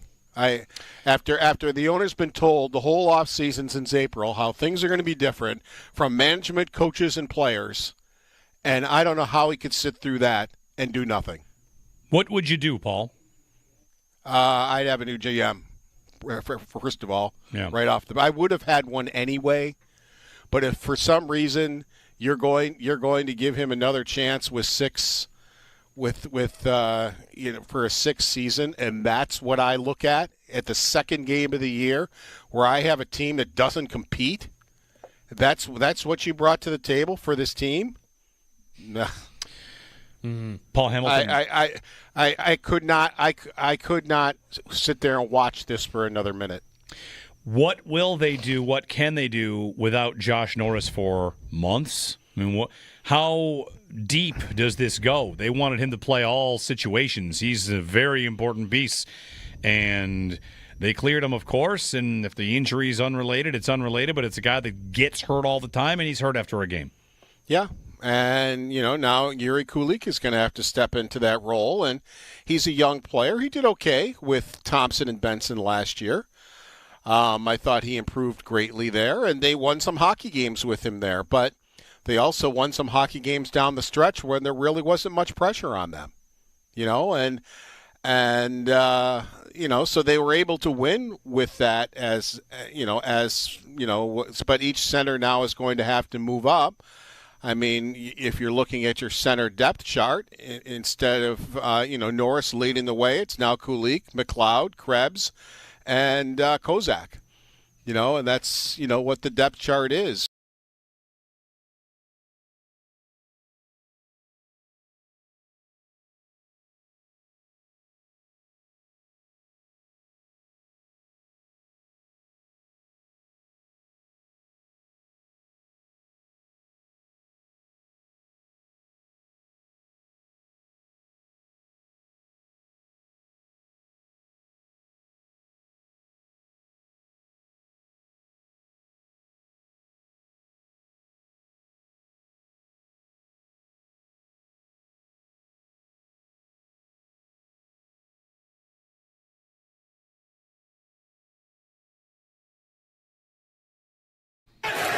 Third and 8. Lions bringing 4. Mahomes stepping up, looking for space, taking off, takes the hit, keeps going, and finally stopped around the 35-yard line, too short of the first down. What quarterback does that? I mean, really. So he's going to get turned around and hit. He got whacked. Most quarterbacks go down before they even get to the whacked part of it. He's going to get whacked, and then he's going to turn around and he's going to get whacked again. 3 and times. Almost, I mean, he's just a fighter. He really is. Here's a list of quarterbacks that do that. Collinsworth. For Chris Collinsworth. What quarterback does that? What is he doing? Baker Mayfield, Drake May, Justin Herbert this year has done that a little bit. Trevor Lawrence, Bo Nix, Josh Allen, of course, Jalen Hurts, Kyler Murray. Does Caleb Collinsworth Williams, not watch the league? Lamar Jackson, Justin Fields. I don't think Collinsworth watches anything other than Sunday Night Football. Jackson Dart. Like an hour and a half earlier, Baker had the run of like the century by a quarterback. And what other quarterback does that? I'm convinced he doesn't watch football other than Sunday night. He just has this thing where every game he calls, he acts like it's the only game that's ever been played. Last year, that's why I don't think he's watching. He's like, this is insane. Lamar made a move. He's like, I've never seen anybody do that. It's like, buddy, he just juked left because he wasn't watching the 4 o'clock games. It's a button in the video game. It's so often done. Yeah. You press a button. Who's ever done that before? He's just a happy guy. He is happy. He's always happy. Gina in Delaware is often happy. Gina, good morning. Lord, yes, I'm happy. But number one, you guys make me talk to you through the radio. It's so funny. He's a doofus. That's why I can't stand Chris Collinsworth. He's a damn doofus. So let's put that aside. Number two, okay, it's raining here in Delaware. It's the northeastern coming through. So I'm sitting in my lot, right? Picture it. My flags are flying high, and I'm trying to be happy. But after hearing that Paul Hamilton conversation, oh, my God, we need an exorcism with the Sabres. I got the holy water before Leo. I got the water. I'll mail it to you. Shout out to Rachel. Wonderful call. First-time caller for Rachel. Keep calling, Rachel. That call was awesome. And I'm piggybacking you, girl, because those Patriots got me twisted. That bromance between Maye and Stephon Diggs, even though it was an offensive interference call, that was a pretty catch, guys, and I'm paying attention to them, Pat. Yeah. The Chiefs, they're like Phoenix Risings, guys. They're rising, and just be careful of them. They're far from over. I am so nervous about this game tonight, guys. I'm watching the Pats score, and I'm seeing they don't have any divisional losses. They beat us tonight. OMG. That's why we don't talk about the Super Bowl in my world. We take one game at a time. And is it me, or is it Josh Allen in more commercials now than ever? My foodie tonight is Pizza Hut. I love that commercial. Let's go. Go Bills. I better get into work before I don't have a job. All right, love y'all. Thanks, Gina. Thanks for calling. On the Patriots, I saw this from moments ago from Chad Graff, who covers the Patriots, senior writer at The Athletic covering the Patriots. The Drake Maye to Josh Allen comparisons. Like, you've probably heard them a little bit here and there. Mm-hmm. And all right, fine. Like, he's a quarterback. Okay, he runs a little bit. He's like Allen. What's that? Now he's playing with Diggs. Mm-hmm. Okay. That's kind of like Josh Allen. And Mac Hollins. Okay. Mm-hmm. He's got moxie. Fine. He runs. All right, sure. He's like Josh Allen. This is from Chad Graff. An excerpt from The Athletic. The positive is that Maye continues to put together one of the best seasons we've seen from a second-year quarterback this century. The concern is it's hard to ask Maye to be Superman all season. Wait, what? Wow. We've already graduated to Drake Maye. Is he doing too much? Is he doing too much season? This is like the guy that goes out there and pretends to be Patrick Mahomes all the time. Maye is following so closely in Allen's footsteps. Now he's on to the Superman narrative. In a week, he's going to be changing to number 17. He's pretty good. You know you're good when that conversation starts. When you start asking if the guy's doing too much, you know you have a pretty good They can't run the ball. They have no running game. Well, they should start playing the rookie. Then right. They have no running game. I hope they don't. They can keep throwing Stevenson out there. That's a great idea, Vrabel. Because I think they have a running back that probably could give them something, and they just refuse to give them more than 5 carries a game. 8030550. Greg Cosell asks for something many of you would like from the Bills, and if he asks for it, that makes it okay. We'll play you that clip. Get you ready for Monday Night Football. John, stick with us. Jump on the phones. It's Buffalo Bills Football Monday. Happy to take calls from you. Thank you, Gina. Enjoy the game tonight. Football Monday brought to you by Northwest Bank. For what's next, get started at northwest.com.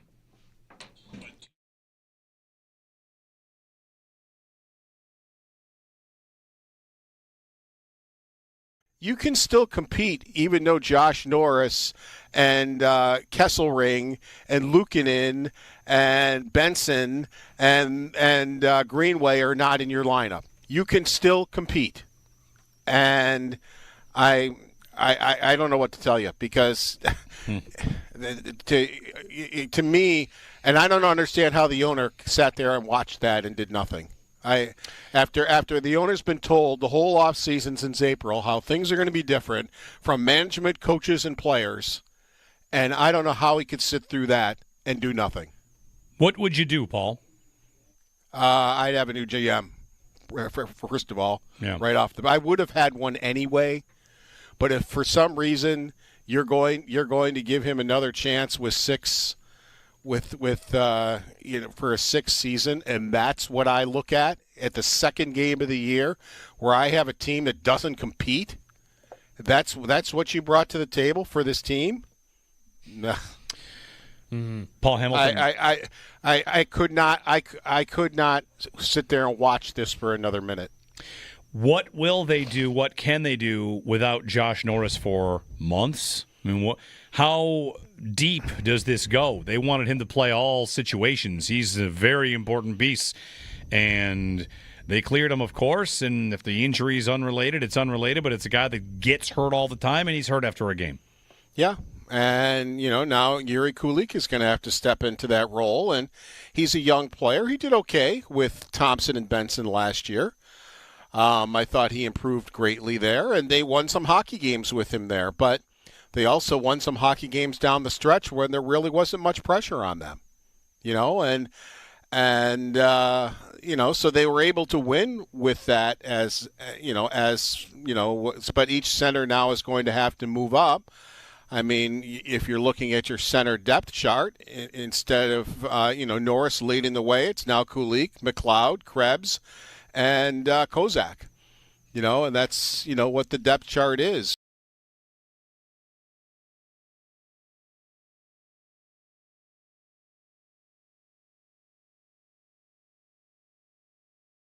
We need T-shirts made. Is what we need. Is everybody eats versus everybody gotta eat. Is this trolling? Worthy comes up. Could it be trolling? I don't think it's trolling. Could it be trolling? I don't think it's trolling. It could be. It would be as lame a bit of trolling as when the Bills thought that the Dolphins doing the emoji was a trash talk. I know. Yeah. Is it not unbelievable? It is. What? I woke up this morning and the Chiefs have stolen the Bills.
Bills and Falcons tonight in Atlanta.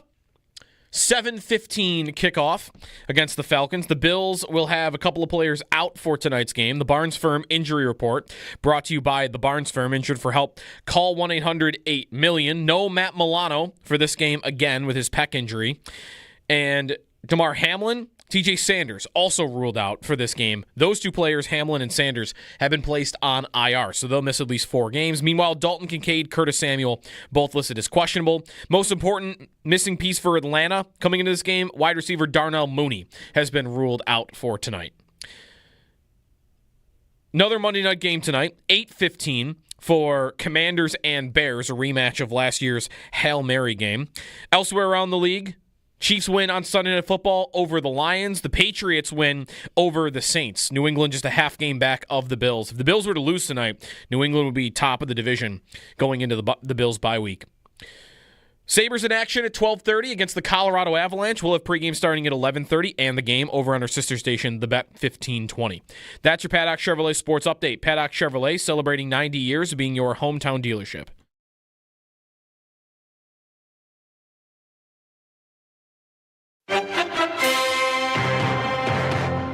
It's all Bills all day. Buffalo Bills Football Monday on the home of the Bills. WGR Sports Radio 550. Brought to you by Northwest Bank. For what's next, get started at northwest.com. I always, every time I watch the Bills, sometimes, and again, they score a lot of points. Obviously, this was not a good game for them. I'm sure when Josh watched the tape on Monday, he was kicking himself. He left some things on the field. He probably knew it immediately, maybe even knew it when it happened. I always feel like there's more to be gotten from their pass game at the intermediate levels. And, maybe who knows what the week is that they'll do that. That's obviously a Joe Brady question. Greg Cosell on One Bills Live. More to be got in the pass game from them, he says. He wants a little more from the Bills in the passing game. We'll see if we get that. 803-0550. If Greg Cosell says it, that means it's reasonable and measured and researched. Yes. I would say too. Researched. So if you out there want it and your friends are yelling at you, say like, hey, Greg Cosell wants it. So do I. Anyway, we'll see. Monday Night Football on the way. All of those sound like Josh Palmer areas of the field, by the way. Maybe. Don't forget about Josh Palmer. Where is he? This is the guy. This is the separator guy. This is the downfield help. This is the intermediate guy. Not seeing much. He caught one pass last week before that final play of the game, which was supposed to be laterals. So, Palmer. Come on, you got paid, right? And the GM's not going to want to see back-to-back $10 million receivers get signed and basically be unused completely. Palmer. What would his over-under be for tonight? Like 20 yards? 30 yards? 35. Give me a 50-yard game from Josh Palmer. 50. I don't need him to be dominant. Just get him involved a little bit. Because these are the things he was signed to do. Shakir's not supposed to do all this stuff. Coleman is not supposed to. I don't think Coleman is supposed to do that type of stuff. Palmer is. He's the guy they invested in to help in these areas. It'll be interesting to see what they look like if Kincaid is not available. He'd been practicing limited this week, non-contact jersey. Could they throw him out there, or could they think, let's get him some rest, get him healthier, feeling better, whatever the problem is. And we got a bye week after this, so, could be no Kincaid situation. Curtis Samuel hurt again. Yeah. And 2 listed injuries, ribs and neck. Tough. Yeah, I'm not counting always on hurt. I'm Always hurt. I'm not counting on it anymore. Same thing. You could just stash him and say, all right, let's get Elijah Moore back in there and give him 2 weeks to kind of get healthier. So anyway, 803-0550, what do you want to see? I had a funny comment somebody wrote in and said, I did not have Week 6 at Atlanta must win to stay on top of the division in the bingo card. But that is where they are. They do have to win to stay on top of the division. If they lose, they fall into the wild card spot because New England's 4-2 with a win over them.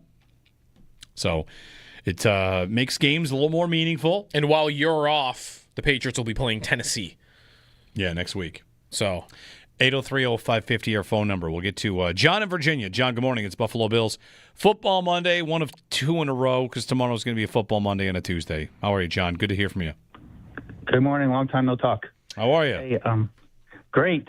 I was just checking. The only reason I can call in is because it's a teacher holiday. So, do you think the Bills' years of success is a result of the team Bean has built and the coaching staff that he's had, including McDermott, or in spite of them because of the unicorn we have at quarterback?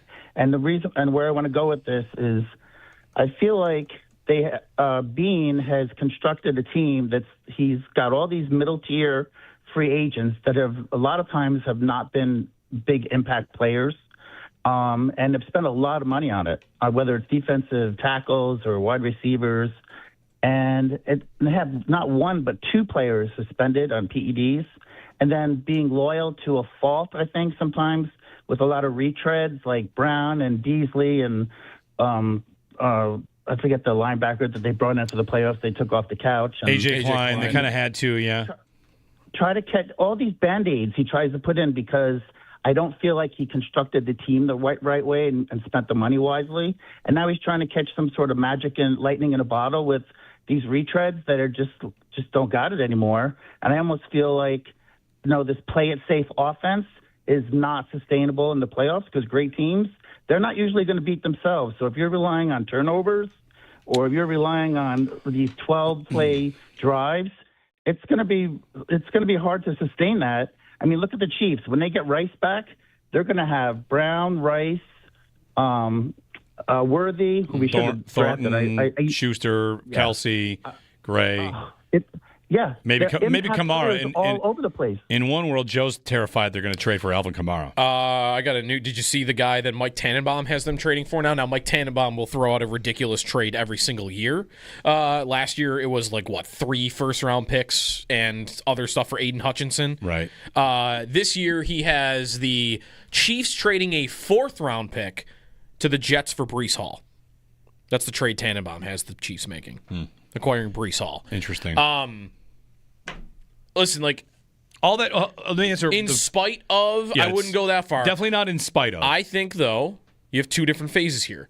I don't think that previous Bills phase where Josh Allen had just ascended and he was surrounded by Diggs and an elite offense and also a great defense. Mm-hmm. That phase, that was a great team. That was a well-built team. Phase 2 has its spots. It's got a great offensive line. Yep. They didn't have that last phase. This time they got it. No, phase 2 made the AFC Championship game. Yep. So did phase 1. You got a run game. I think you got a pretty nice tight end. I think you got some pieces on defense that look pretty good, but is it as good? No, it's definitely not. They are not as dynamic of an offense. They are nowhere near as good defensively, right? For 2 years now. So, and that's where he's trying to get back to what they had. And you have the Allen contract now, so it is harder, but it's not the hardest. His cap hit is not the highest in the league. No. And there are a lot of other GMs, Philadelphia for one, that have managed to build super teams around their quarterback that is highly paid. So, I would not indict the whole era here as it's just Josh Allen. I think they did a good job building the last team. This one, I think they've done a fine job, but I don't think it's as good. Yeah. They'll play tonight against Atlanta. We'll see what happens. I fully expect them to win and be just fine. The way that I would say it is, it's not in spite of. It's not because of either. I mean, there are probably lots of ways to win with Josh Allen. He's your built-in insurance. And I was thinking about this recently because it's pointed out, if you look at cap hits, right? Tua has a bigger cap hit than Josh Allen. Is that right? I think that's right. And no, Tua, I know, has a bigger cap hit the next 3 years also. Okay. Yes. Yeah, this year his cap hit is higher. Yeah. That's an advantage for the Bills. And to me, there's a key point to make about the salary cap. That is not your GM being amazingly cagey great. That's how the cap's supposed to work. What do the Bills get in Josh Allen? They get a guy that makes their players better around him. No doubt about it. Mm-hmm. They also know he is so good, they never have to build any sort of outs in. Ever. Right. And these other teams that are stuck where they got, should we pay this quarterback? Okay, he's pretty good. I got to pay Tua. I got to pay Dak. I got to pay, maybe Dak's a bad example. But you're onto the right point here. The point here is, when you have Mahomes, Allen, Jackson,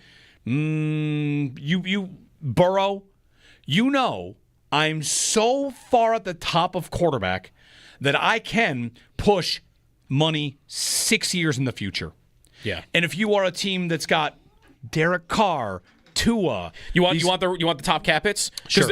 All the cap hits, almost all the cap hits ahead of Josh Allen are exactly the point you're making. It's the middle class quarterback, upper middle class quarterback that isn't elite, that you have to pay to keep, but you also have to leave yourself tiny little leverage outs so his cap hit stays higher. And what I'm getting at is Allen is a help on the field, and he's a help financially because he's so good on the field. You get extra money to play with. Right. So many of the guys, Allen's 10th in terms of the highest cap hit this year. So many of the guys ahead of him are not because they're better than him. It's because this team can't commit to this quarterback 5 years from now. They can't push the money. Tua. Bingo. You wouldn't push 5 years. Kirk Cousins. Old. Geno Smith. Wouldn't do it. Kyler Murray. Right. Not trustworthy. Matthew Stafford. Dak Prescott. Old. Like some of these guys these are quarterbacks you can't push 6 years down the road. Right. It's just different. And the landscape of the salary cap is such like, oh, you hear somebody has a bigger cap hit than Al, and you think, wow, he just must have negotiated a great deal. Like, not really. You have such a built-in advantage there. Right. And to what you got to do, of course, is use that money and build the best team you can. And the Bills have extended a bunch of good players, and they have a very good team. I don't think that they have won 6 division titles in a row because of their management. Their management did get Josh Allen. That's key. But is there a scenario where they could have already won a Super Bowl with different decisions? I think the answer to that question is definitively yes. So anytime there's a conversation about the Bills like, well, we didn't lose because of this, my answer might be, you might have. There's a world where a different path got you one by now. You've been very, very close. But we'll see if they get there. What if the 13 seconds team had just won the Super Bowl by just throwing the ball all over everybody? Right, they needed to stop. They needed to stop. Or a coin toss. They could have used a coin toss. Yeah, team. History could just be so much different on that.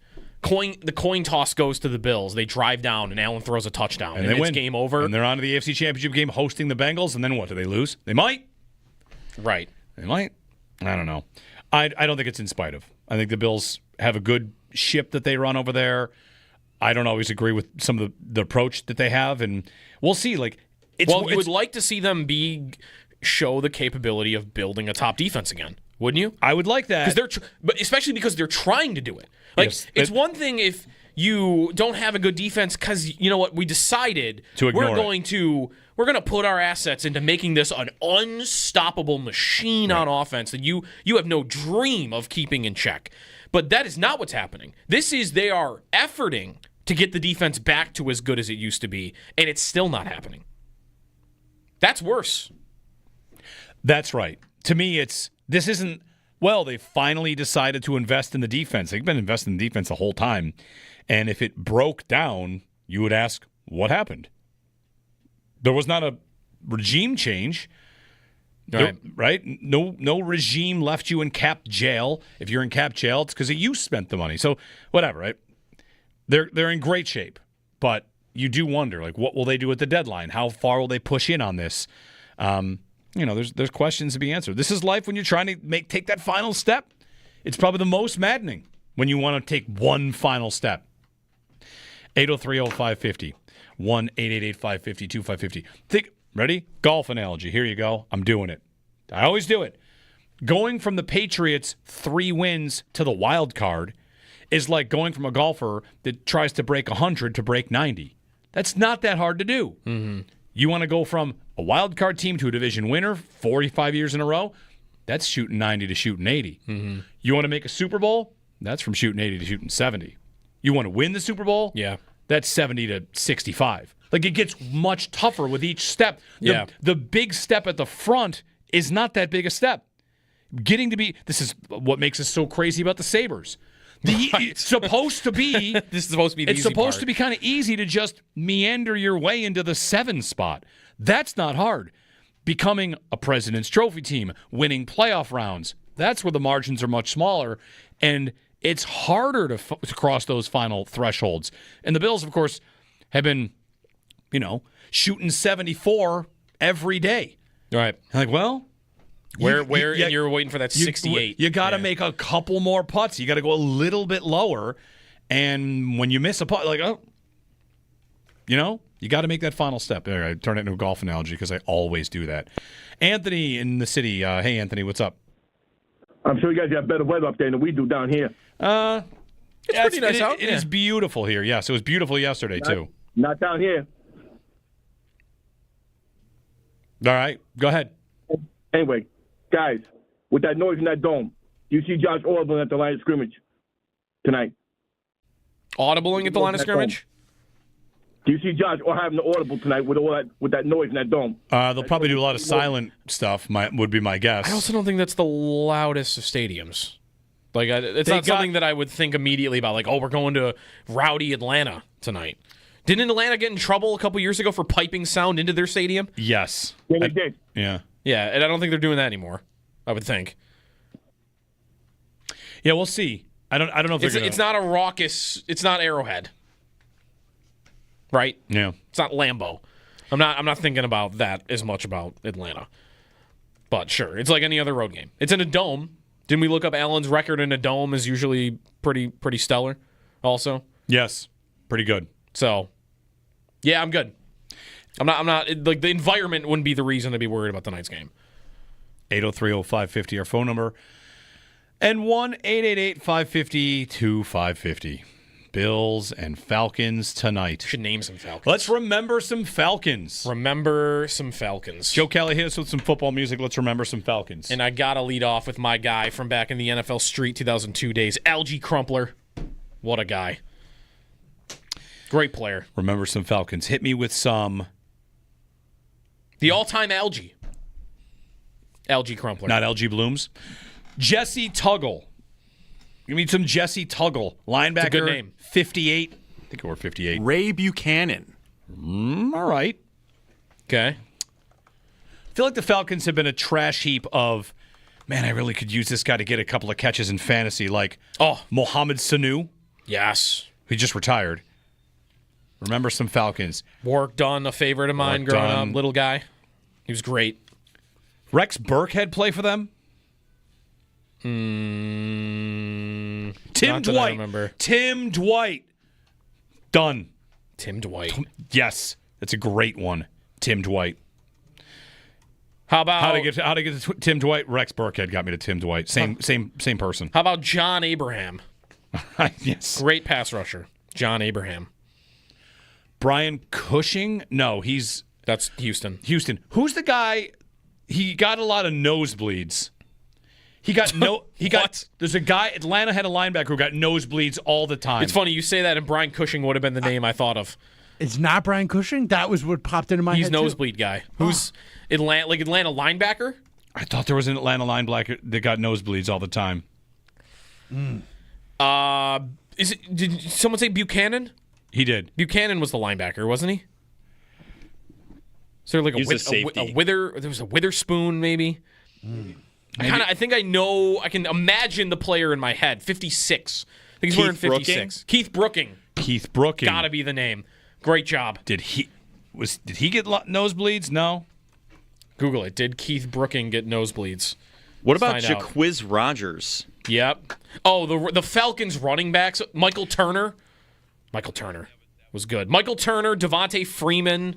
There's a Keith Brooking bobblehead from the Falcons that has a nosebleed. Oh, that's awesome. So I can't believe you were that on it.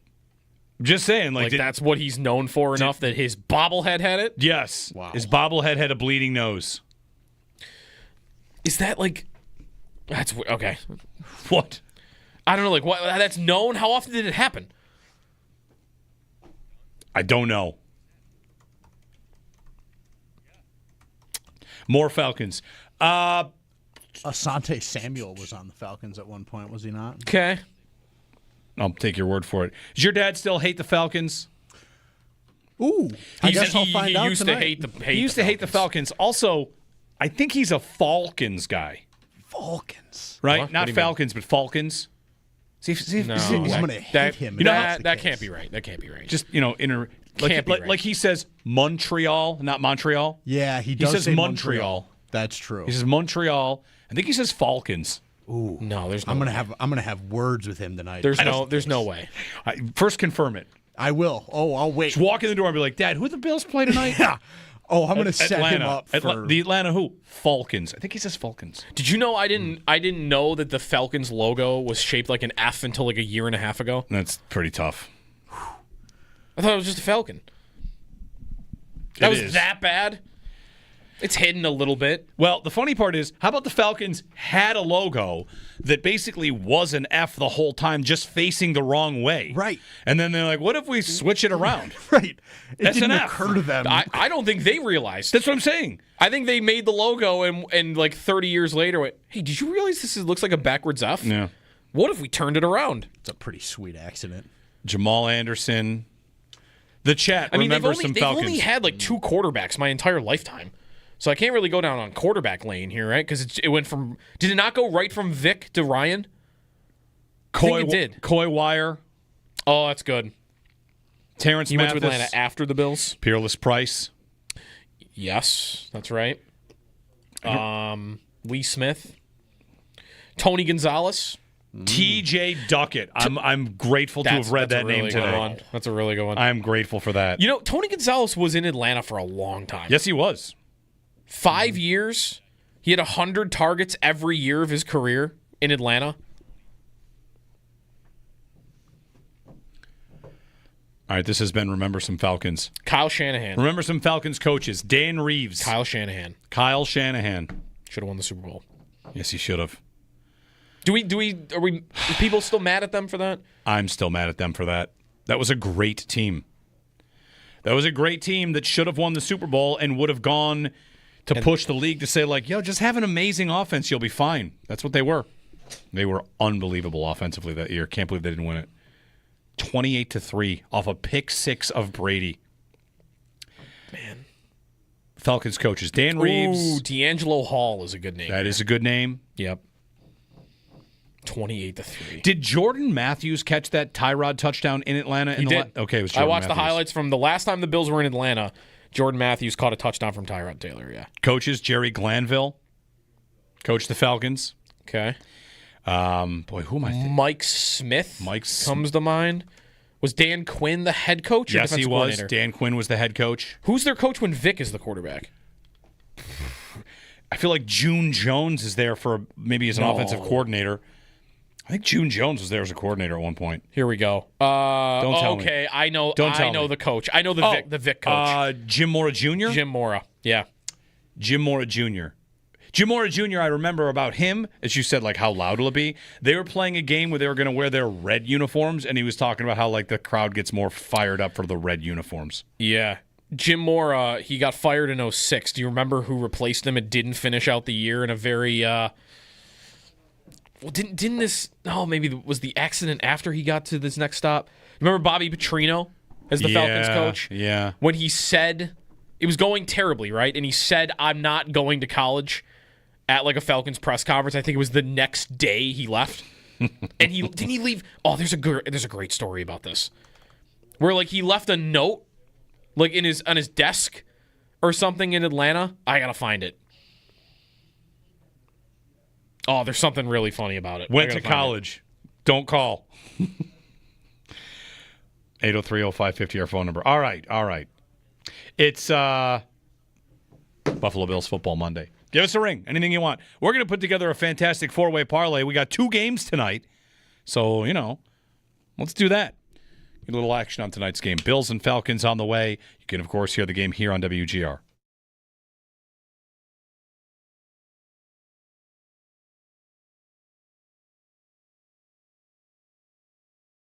I think, Joe, what you're getting at is something that I also noticed myself doing watching the games, which was every time there'd be a deep throw, I would think, does that team just do it whenever they want to, and they just don't want to? When Prescott to Pickens. Right, is a Prescott play. to Pickens, Baker to Tez Johnson. Darnold and that JSN is this for Maye sure. throwing deep all game against the Saints. Yeah. I got Spencer Rattler throwing deep against Olave. And I know, like, if we just sit here and talk about the deep passing game, it's old hat. It's something that people have talked about a lot. I don't know if Greg Cosell, when he says he'd like to see the Bills lean into the passing game tonight, if he thinks deep passing game. But, the Bills really don't have much of one outside of throwing at Kincaid and Jackson Hawes down the seam and an occasional shot here or there. To see them allow Allen to just rip the ball, it feels like it doesn't happen that much. And like you said, they don't need it that much. But I'll admit, I'm in a spot where I watch these other games and I'll see a quarterback just rip one down, 35-yard completion on the button on the move to a receiver and think, I used to have that. And I feel like I don't have that as part of my offense anymore. The Bills like to say they can do it if they need to. And I don't know that I'm convinced. So, do they have to have that to beat the Falcons tonight? Probably not. They can probably just run the ball really well and have Josh Allen make a couple of freak show plays and get out with a 34-17 win. and we can come in and say, what'd you think? But I do get the growing sense, it's not just you, it's not just me, that there's a little bit of a, you want to say impatience, or just it's a side effect of wanting to see them win the whole thing, is that you kind of want to be convinced every time they play, and that's not really their job. So we're at this spot where I watch other deep throws or other vertical passing games and think, man, I'd love to know that the Bills do have that. Because I don't know that they do. I really don't know that they do.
Time for the fantastic four-way parlay. Let's go here. Bills-Falcons, Bears-Commanders, a doubleheader of Monday Night Football. Your kickoff times, 7:16 p.m. 7:16 716, the fix is in. Yeah. Have the Bills ever played a game that started at 7:16? I don't know, but FanDuel says it's 7:16, and then the Bears-Commanders is at 8:16. How does FanDuel know it's 7:16, but ESPN it's 7:15? Great question. The 816 area code, let's see if this is, that's going to be Northwest Missouri. Possibly Bears country? Anyway, probably Chiefs country. That's probably Chiefs country. Let's put together a fantastic four-way parlay. The chat asked, what's our record? And we haven't won yet. That's correct. What are our individual records? I have those. I don't think I've missed. Owen's got those. All right, Owen, let's have it. I'm 0-5. Yep. We're just gonna breeze right past that. Jerry, you're 3-2. Parlay killer. Yep. Joe, you're 3-2, and Joe Callie, you are 0-1 as of now. Okay, so Sneaky Joe and I are carrying the load here. Yeah, Well, we just need a couple of you stragglers to do something. All right, make a pick first because I got to build off your game script. Yeah. I'm gonna take Cook on the over receptions. He's at a 2.5. Okay. Get a couple of shovel passes and get us there. Cook over 2.5 catches? Catches. Just catches. Couple of dump offs. Oh, Jeremy doesn't like it. Jeremy doesn't like it? It's his pick. Neither does Joe. I probably wouldn't bet either side of that. I'm not. Hey, I don't hate it. We're gonna do it. Don't make me switch off. What's the odds I'll on it? pivot now. Maybe we could George Costanza you. Because I was just gonna say, AC in the chat said we got to start Costanzaing. You know what? You're right though, because Cook his receptions went 5-1-3-3, and then against New England a 0. Right. Maybe there'll be a little bit of a focus on let's make sure we get James Cook the ball. And again, so far the other two running backs are not involved in the passing game at all. Exactly. Okay. They're not throwing to Ty Johnson ever anymore, which is Cook crazy. Over 2.5 receptions. Correct. Okay. All right. We're on it. I need this. Minus 110 on that. Error. Who's up next? Somebody else go for it. I like Khalil Shakir anytime touchdown score plus 200. All right. Shakir anytime touchdown. The touchdown score props I don't mind because especially if we're like kind of wondering on Kincaid. You know, it could be that we find out late he's not available, and everybody else that's priced in would be good. Right. So, all right, Shakir, touchdown. Joe? All right. Do I want to stick in this game, or do I want to go over to Chicago and Washington? I think I want to go over to Chicago and Washington. I can't find, though, I wanted to take Caleb Williams to take a certain amount of sacks. And I'm not seeing it. All right. I'm just going to go ahead and I'm going to take the over on Bijan Robinson rushing. Rushing yards for Bijan. The over-under is 73.5. Yeah. Over on that. I'm going to take the over on that. Okay. I mean, I think that's probably Atlanta's plan A, plan B, and plan C. Right. In this game is they're going to feed him. So I'll go with Bijan. Okay. Bijan over on rushing yards. All right, so in this world, I want to get the fourth piece here, the fourth piece of the puzzle. In this world, the Falcons are probably playing with a little bit of a lead. Mm-hmm. Why? Because the Bills are throwing to James Cook and Bijan's rushing for a lot of yards. No, what? Game script. I've already got a Shakir touchdown on the board. Cook just being part of the offense. What I was going to go for in this game script, and maybe you'll think this is playing into it. Give me Allen. They won't let me go Allen over 6.5 attempts as part of this. I don't know why that won't be combined. Okay, interesting. It's always annoying when they do that. Where you got to pick you like you're not allowed to do this. Parlay, and you're like, no, you're not allowed. Gosh. All right, in that case, let's go for receiving yards, and I'll take Josh Palmer over 18.5. Josh Palmer is an NFL receiver on this team whose number is 18.5. He's getting paid double-digit millions of dollars a year, too. 18.5. Will he surpass his salary in yards That's tonight? not longest reception. That's yards. That's insane. Right. I'm on it. 18.5. That's crazy. That number is crazy. So there it is. All right. All right, Cook over 2.5 catches, Shakir to score a touchdown, Bijan over 73.5 rushing, and Josh Palmer over 18.5 plus receiving. 1679, 10 to win 167. We didn't want to throw a Sabres bet in on that? No, it's fine. Avs minus 1.5. No, not doing it. We're not doing it. I'm going to this game. Avs minus 1.5. I don't even know how good of odds you're getting on that. Avs minus 2.5. Jason Zucker's plus 180 to get 3 shots on goal, and he's been launching the puck at the net from everywhere. Avs minus 1.5 is plus money. I did tweet during the opener, Jason Zucker, please stop shooting from the moon. Right. He's shooting from everywhere. No bad shots. All right. There you go. There's our fantastic four-way parlay. Sabres and Avs tonight. One quick thing on this. So I was off on Friday, scheduled off. You and I went to the game. We saw a lot of people in the arena. People were saying like, oh, have fun tomorrow. And I kept saying, I'm off. So I haven't had a chance to really talk about the Sabres. A couple things. So Gary Bettman was there opening night? Yeah. Yeah, he was. Did some media. Is that the principal came to watch the class? The Sabres had a sellout crowd. They may have done some work to get a sellout crowd when the principal came to town. Why is Gary Bettman opening the season in Buffalo? He's asked about the Winter Classic. Okay.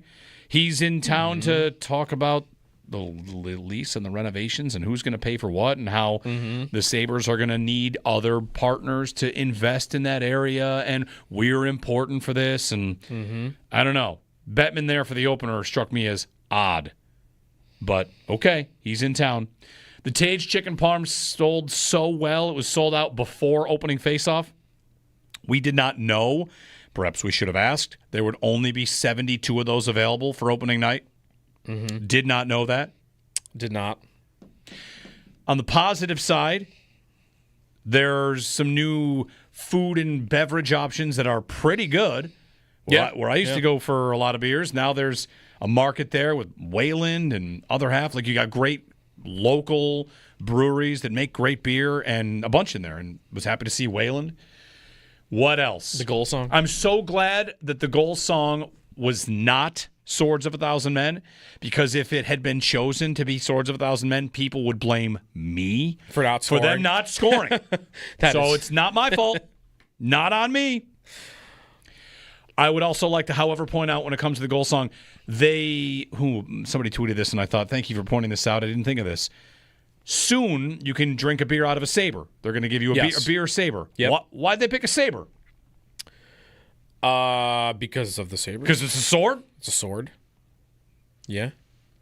Maybe that could have worked for a goal song, too. There's a song about swords. That's funny. Maybe you should have... No, we'll just do the cup. All right. Just the cup. Just the cup. Song about swords? No. Too far. That's too far. Have the song be about... Oh. What's Kickstart My Heart about?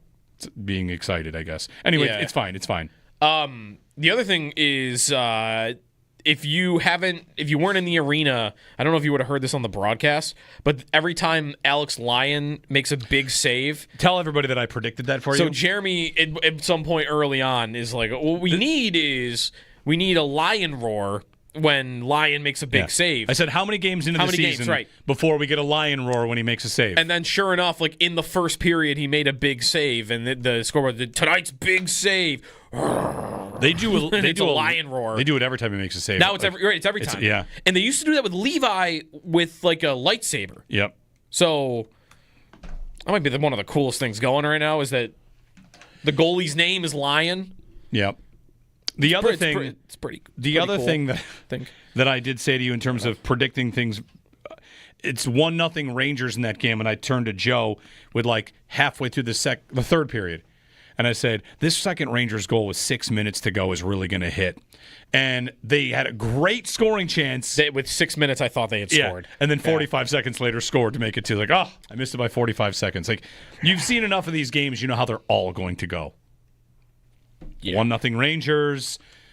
By the way, the opener, I know it's a couple days ago. I watched you guys talk about it, and you were talking about how Lyon made a couple of grade A saves. And it reminded me of the day that Joe Thornton got traded to the Sharks, and his first game was here, and he smoked the pipe like 10 seconds into the game. You're like, uh-oh, this is not going to be a good night for them. The Sabres giving up that grade A minute in, and Lyon makes the pad save. And I don't know how many people noticed this. Right? That was like 20 seconds after they nearly had a breakaway. The opening faceoff. Go back and watch the opening faceoff if you didn't see this, because I don't think it was picked up by many. Because our angle was perfect. Like, we were behind the Ranger net, so we were looking down across at Lyon, like vertically. And off the draw, the Rangers had like a set play. They win the draw. It goes from the left defenseman to the right defenseman. And somehow they had split the Sabre defenders. And I swear if this pass was half a foot to the left, Zibanejad was walking in on a breakaway 4 seconds into the hockey game. Yeah. And if they had scored on that breakaway, you think it went bad? It could have been worse. I think it was so close to a breakaway 4 seconds into the first game of the year, which would be like, it'd be like you open your baseball season and on the first pitch it's a home run. It was so close to that. I had the same reaction watching. It was my first game up in the press box, so I was like kind of nervous already just because it was a new environment, like I'm doing a new thing. I watched them win that faceoff back and that play develop, and just right before, I think it was Fox that shot it up for Zibanejad, he released that puck. I was like, oh no. Oh no. It was this is nightmare wide start. Open for them, and they just missed it. It was so close. You know, with all this emphasis on how they started the last 2 games, I mean, we should have been betting what's the Sabres to score a goal in their first 5 minutes tonight. Ooh. I mean, they're going to be properly motivated to start hot. Although you would have thought they would have been properly motivated last game after it happened in game 1 and they got outshot 17-2. Right. So, I don't know. 803-0550. Other developings from the weekend. I met one of the guys that's in the chat all the time. You can stream us on YouTube. Yeah. Jump in the chat. I met Flap. Yeah. We're boys now. We're friends. You and Flap? Yep. Tight. What did you guys talk about? The chat. Among the Bills, the Sabres, bullpen. The good stuff. So anyway. They wearing black and red tonight? Or today? When's the first black and red game? Because do I even want to do this? What? What are the odds that their first goal of the year will not be Kickstart My Heart? It will be, what are they playing? Yeah, woohoo. Woohoo.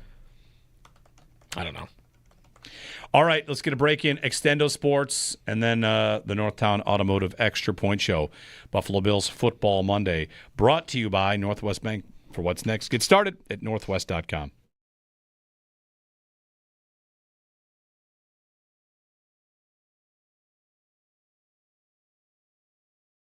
There are really 2 teams to talk about, 2 different races maybe, and you want to talk about the Colts, you could too.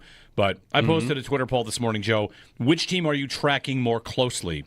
Is it the Chiefs or the Patriots? I did that on purpose. I know the Colts exist. I don't believe anyone's tracking the Colts the most closely. Maybe you are. But these are 2 teams. One's in your division. That's a race. Yep. The other is the team that ends your postseason every year. Yeah. So, which are you tracking more closely? I mean, at the moment, I kind of feel like I'm doing it with Kansas City, but I think I maybe should be doing it with New England. Yeah.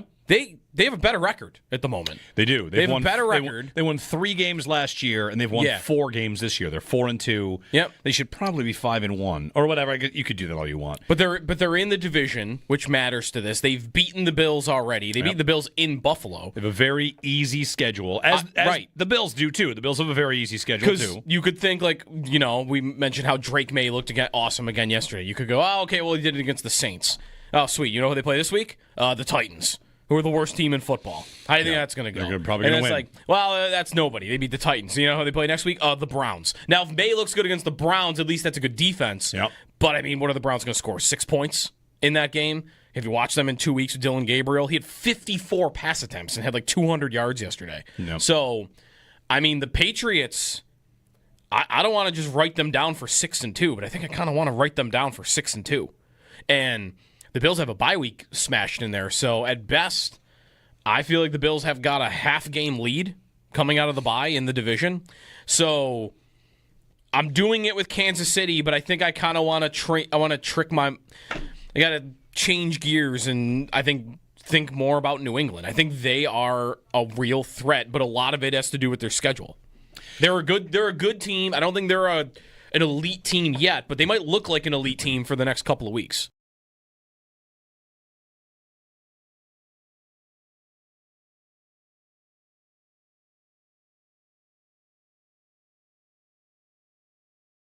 You can still compete even though Josh Norris and Kesselring and Luukkonen and Benson and Greenway are not in your lineup. You can still compete. And I don't know what to tell you because To me, and I don't understand how the owner sat there and watched that and did nothing. After the owner's been told the whole offseason since April how things are going to be different from management, coaches, and players, and I don't know how he could sit through that and do nothing. What would you do, Paul?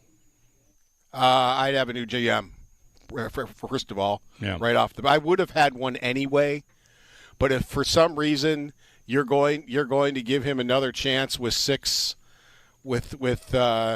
for a sixth season, and that's what I look at the second game of the year, where I have a team that doesn't compete. That's what you brought to the table for this team. No. Paul Hamilton. I could not sit there and watch this for another minute.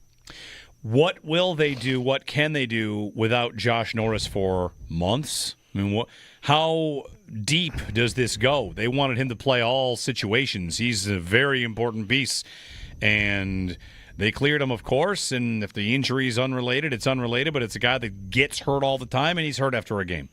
Yeah. And, now Yuri Kulik is going to have to step into that role. And he's a young player. He did okay with Thompson and Benson last year. I thought he improved greatly there. And they won some hockey games with him there. But they also won some hockey games down the stretch when there really wasn't much pressure on them. So they were able to win with that but each center now is going to have to move up. I mean, if you're looking at your center depth chart, instead of, Norris leading the way, it's now Kulik, McLeod, Krebs, and Kozak. And that's, what the depth chart is.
All right, wrapping things on Extendo Sports. Guess what I did this weekend? You might not guess this. I did it on Saturday. I made one hell of a beef stew.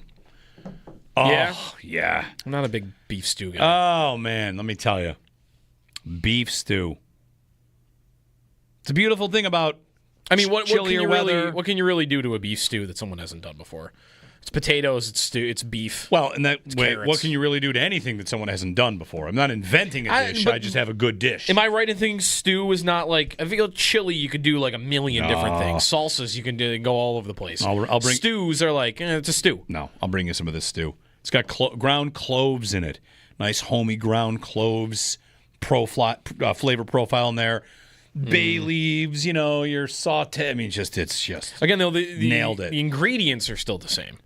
Well, not the ingredients. Sorry, you throw it all in a pot, the base, and turn it on, and leave it, and that's it, and it's amazing. Amazing beef stew. What else happened this weekend? Bought giant pumpkins. There's a coach I'm officially out on already. Aaron Glenn. That dude coaches so scared. I can't believe he is such a chicken. It's terrified. Garrett Wilson, what are we doing? Like, end of the half, they had 30 seconds. They let the clock run out instead of running a Hail Mary at midfield. Yep. So afraid. Yep. I'm glad they didn't win that game. I mean, maybe it's bad for the Bills. You might have wanted Denver to win. I don't know. But their offense scored 3 points, and they almost beat the Broncos because they got a safety. They got a 70-yard kick return. They got a pick in Denver territory. Then they got 1 yard on the drive and kicked a field goal. Just... That guy's not it, I don't think, in New York. And I was optimistic about that. I'm like, this dude's a professional. He's going to come in and just establish a culture, and that is not happening at all. What else happened from these games this weekend that I can think of? College football. James Franklin getting fired is pretty hilarious this weekend. Yep. All right. I was dunking on James Franklin. I might miss that a little bit. Because will Penn State now actually beat a good team? I mean, who's going to get that job? Belichick. No, that's not right. What's Saban doing? Does he want back in? Saban's talked like he wants an NFL job. Yeah? Yeah. Cowherd keeps saying he's going to go back to the Browns. Right, they're going to line it up for Arch Manning. That was the original thing. But there's an agent relationship between the Browns owner and Saban's agent or something. I don't know. I mean, call me crazy. I would not do that if I'm the Browns. Nick Saban? Yeah. They have a good coach. It's the type of thing they would do, though, isn't it? They have a good coach. 2-time Coach of the Year coach. Yeah. And their owners have submarined them with terrible quarterback ideas since pushing one out that was good. Okay. If Kevin Stefanski got fired by the Browns, there should be 10 teams ready to hire him right away. Wow. He's a good coach. Made the playoffs with 4 starting quarterbacks in one season. Yeah. Anyway, go ahead. Yeah, fire him for Saban. Good luck. Good luck. All right, we're back tomorrow for Buffalo Bills football Tuesday. We're going to move Lindy Ruff. He usually joins us on Tuesdays, but it's going to be a lot of Bills tomorrow after they beat the Falcons. I'm going to beat the Falcons. Everything's going to be fine. And, we'll talk about it. So enjoy the rest of the day. Northtown Automotive Extra Point Show is coming up.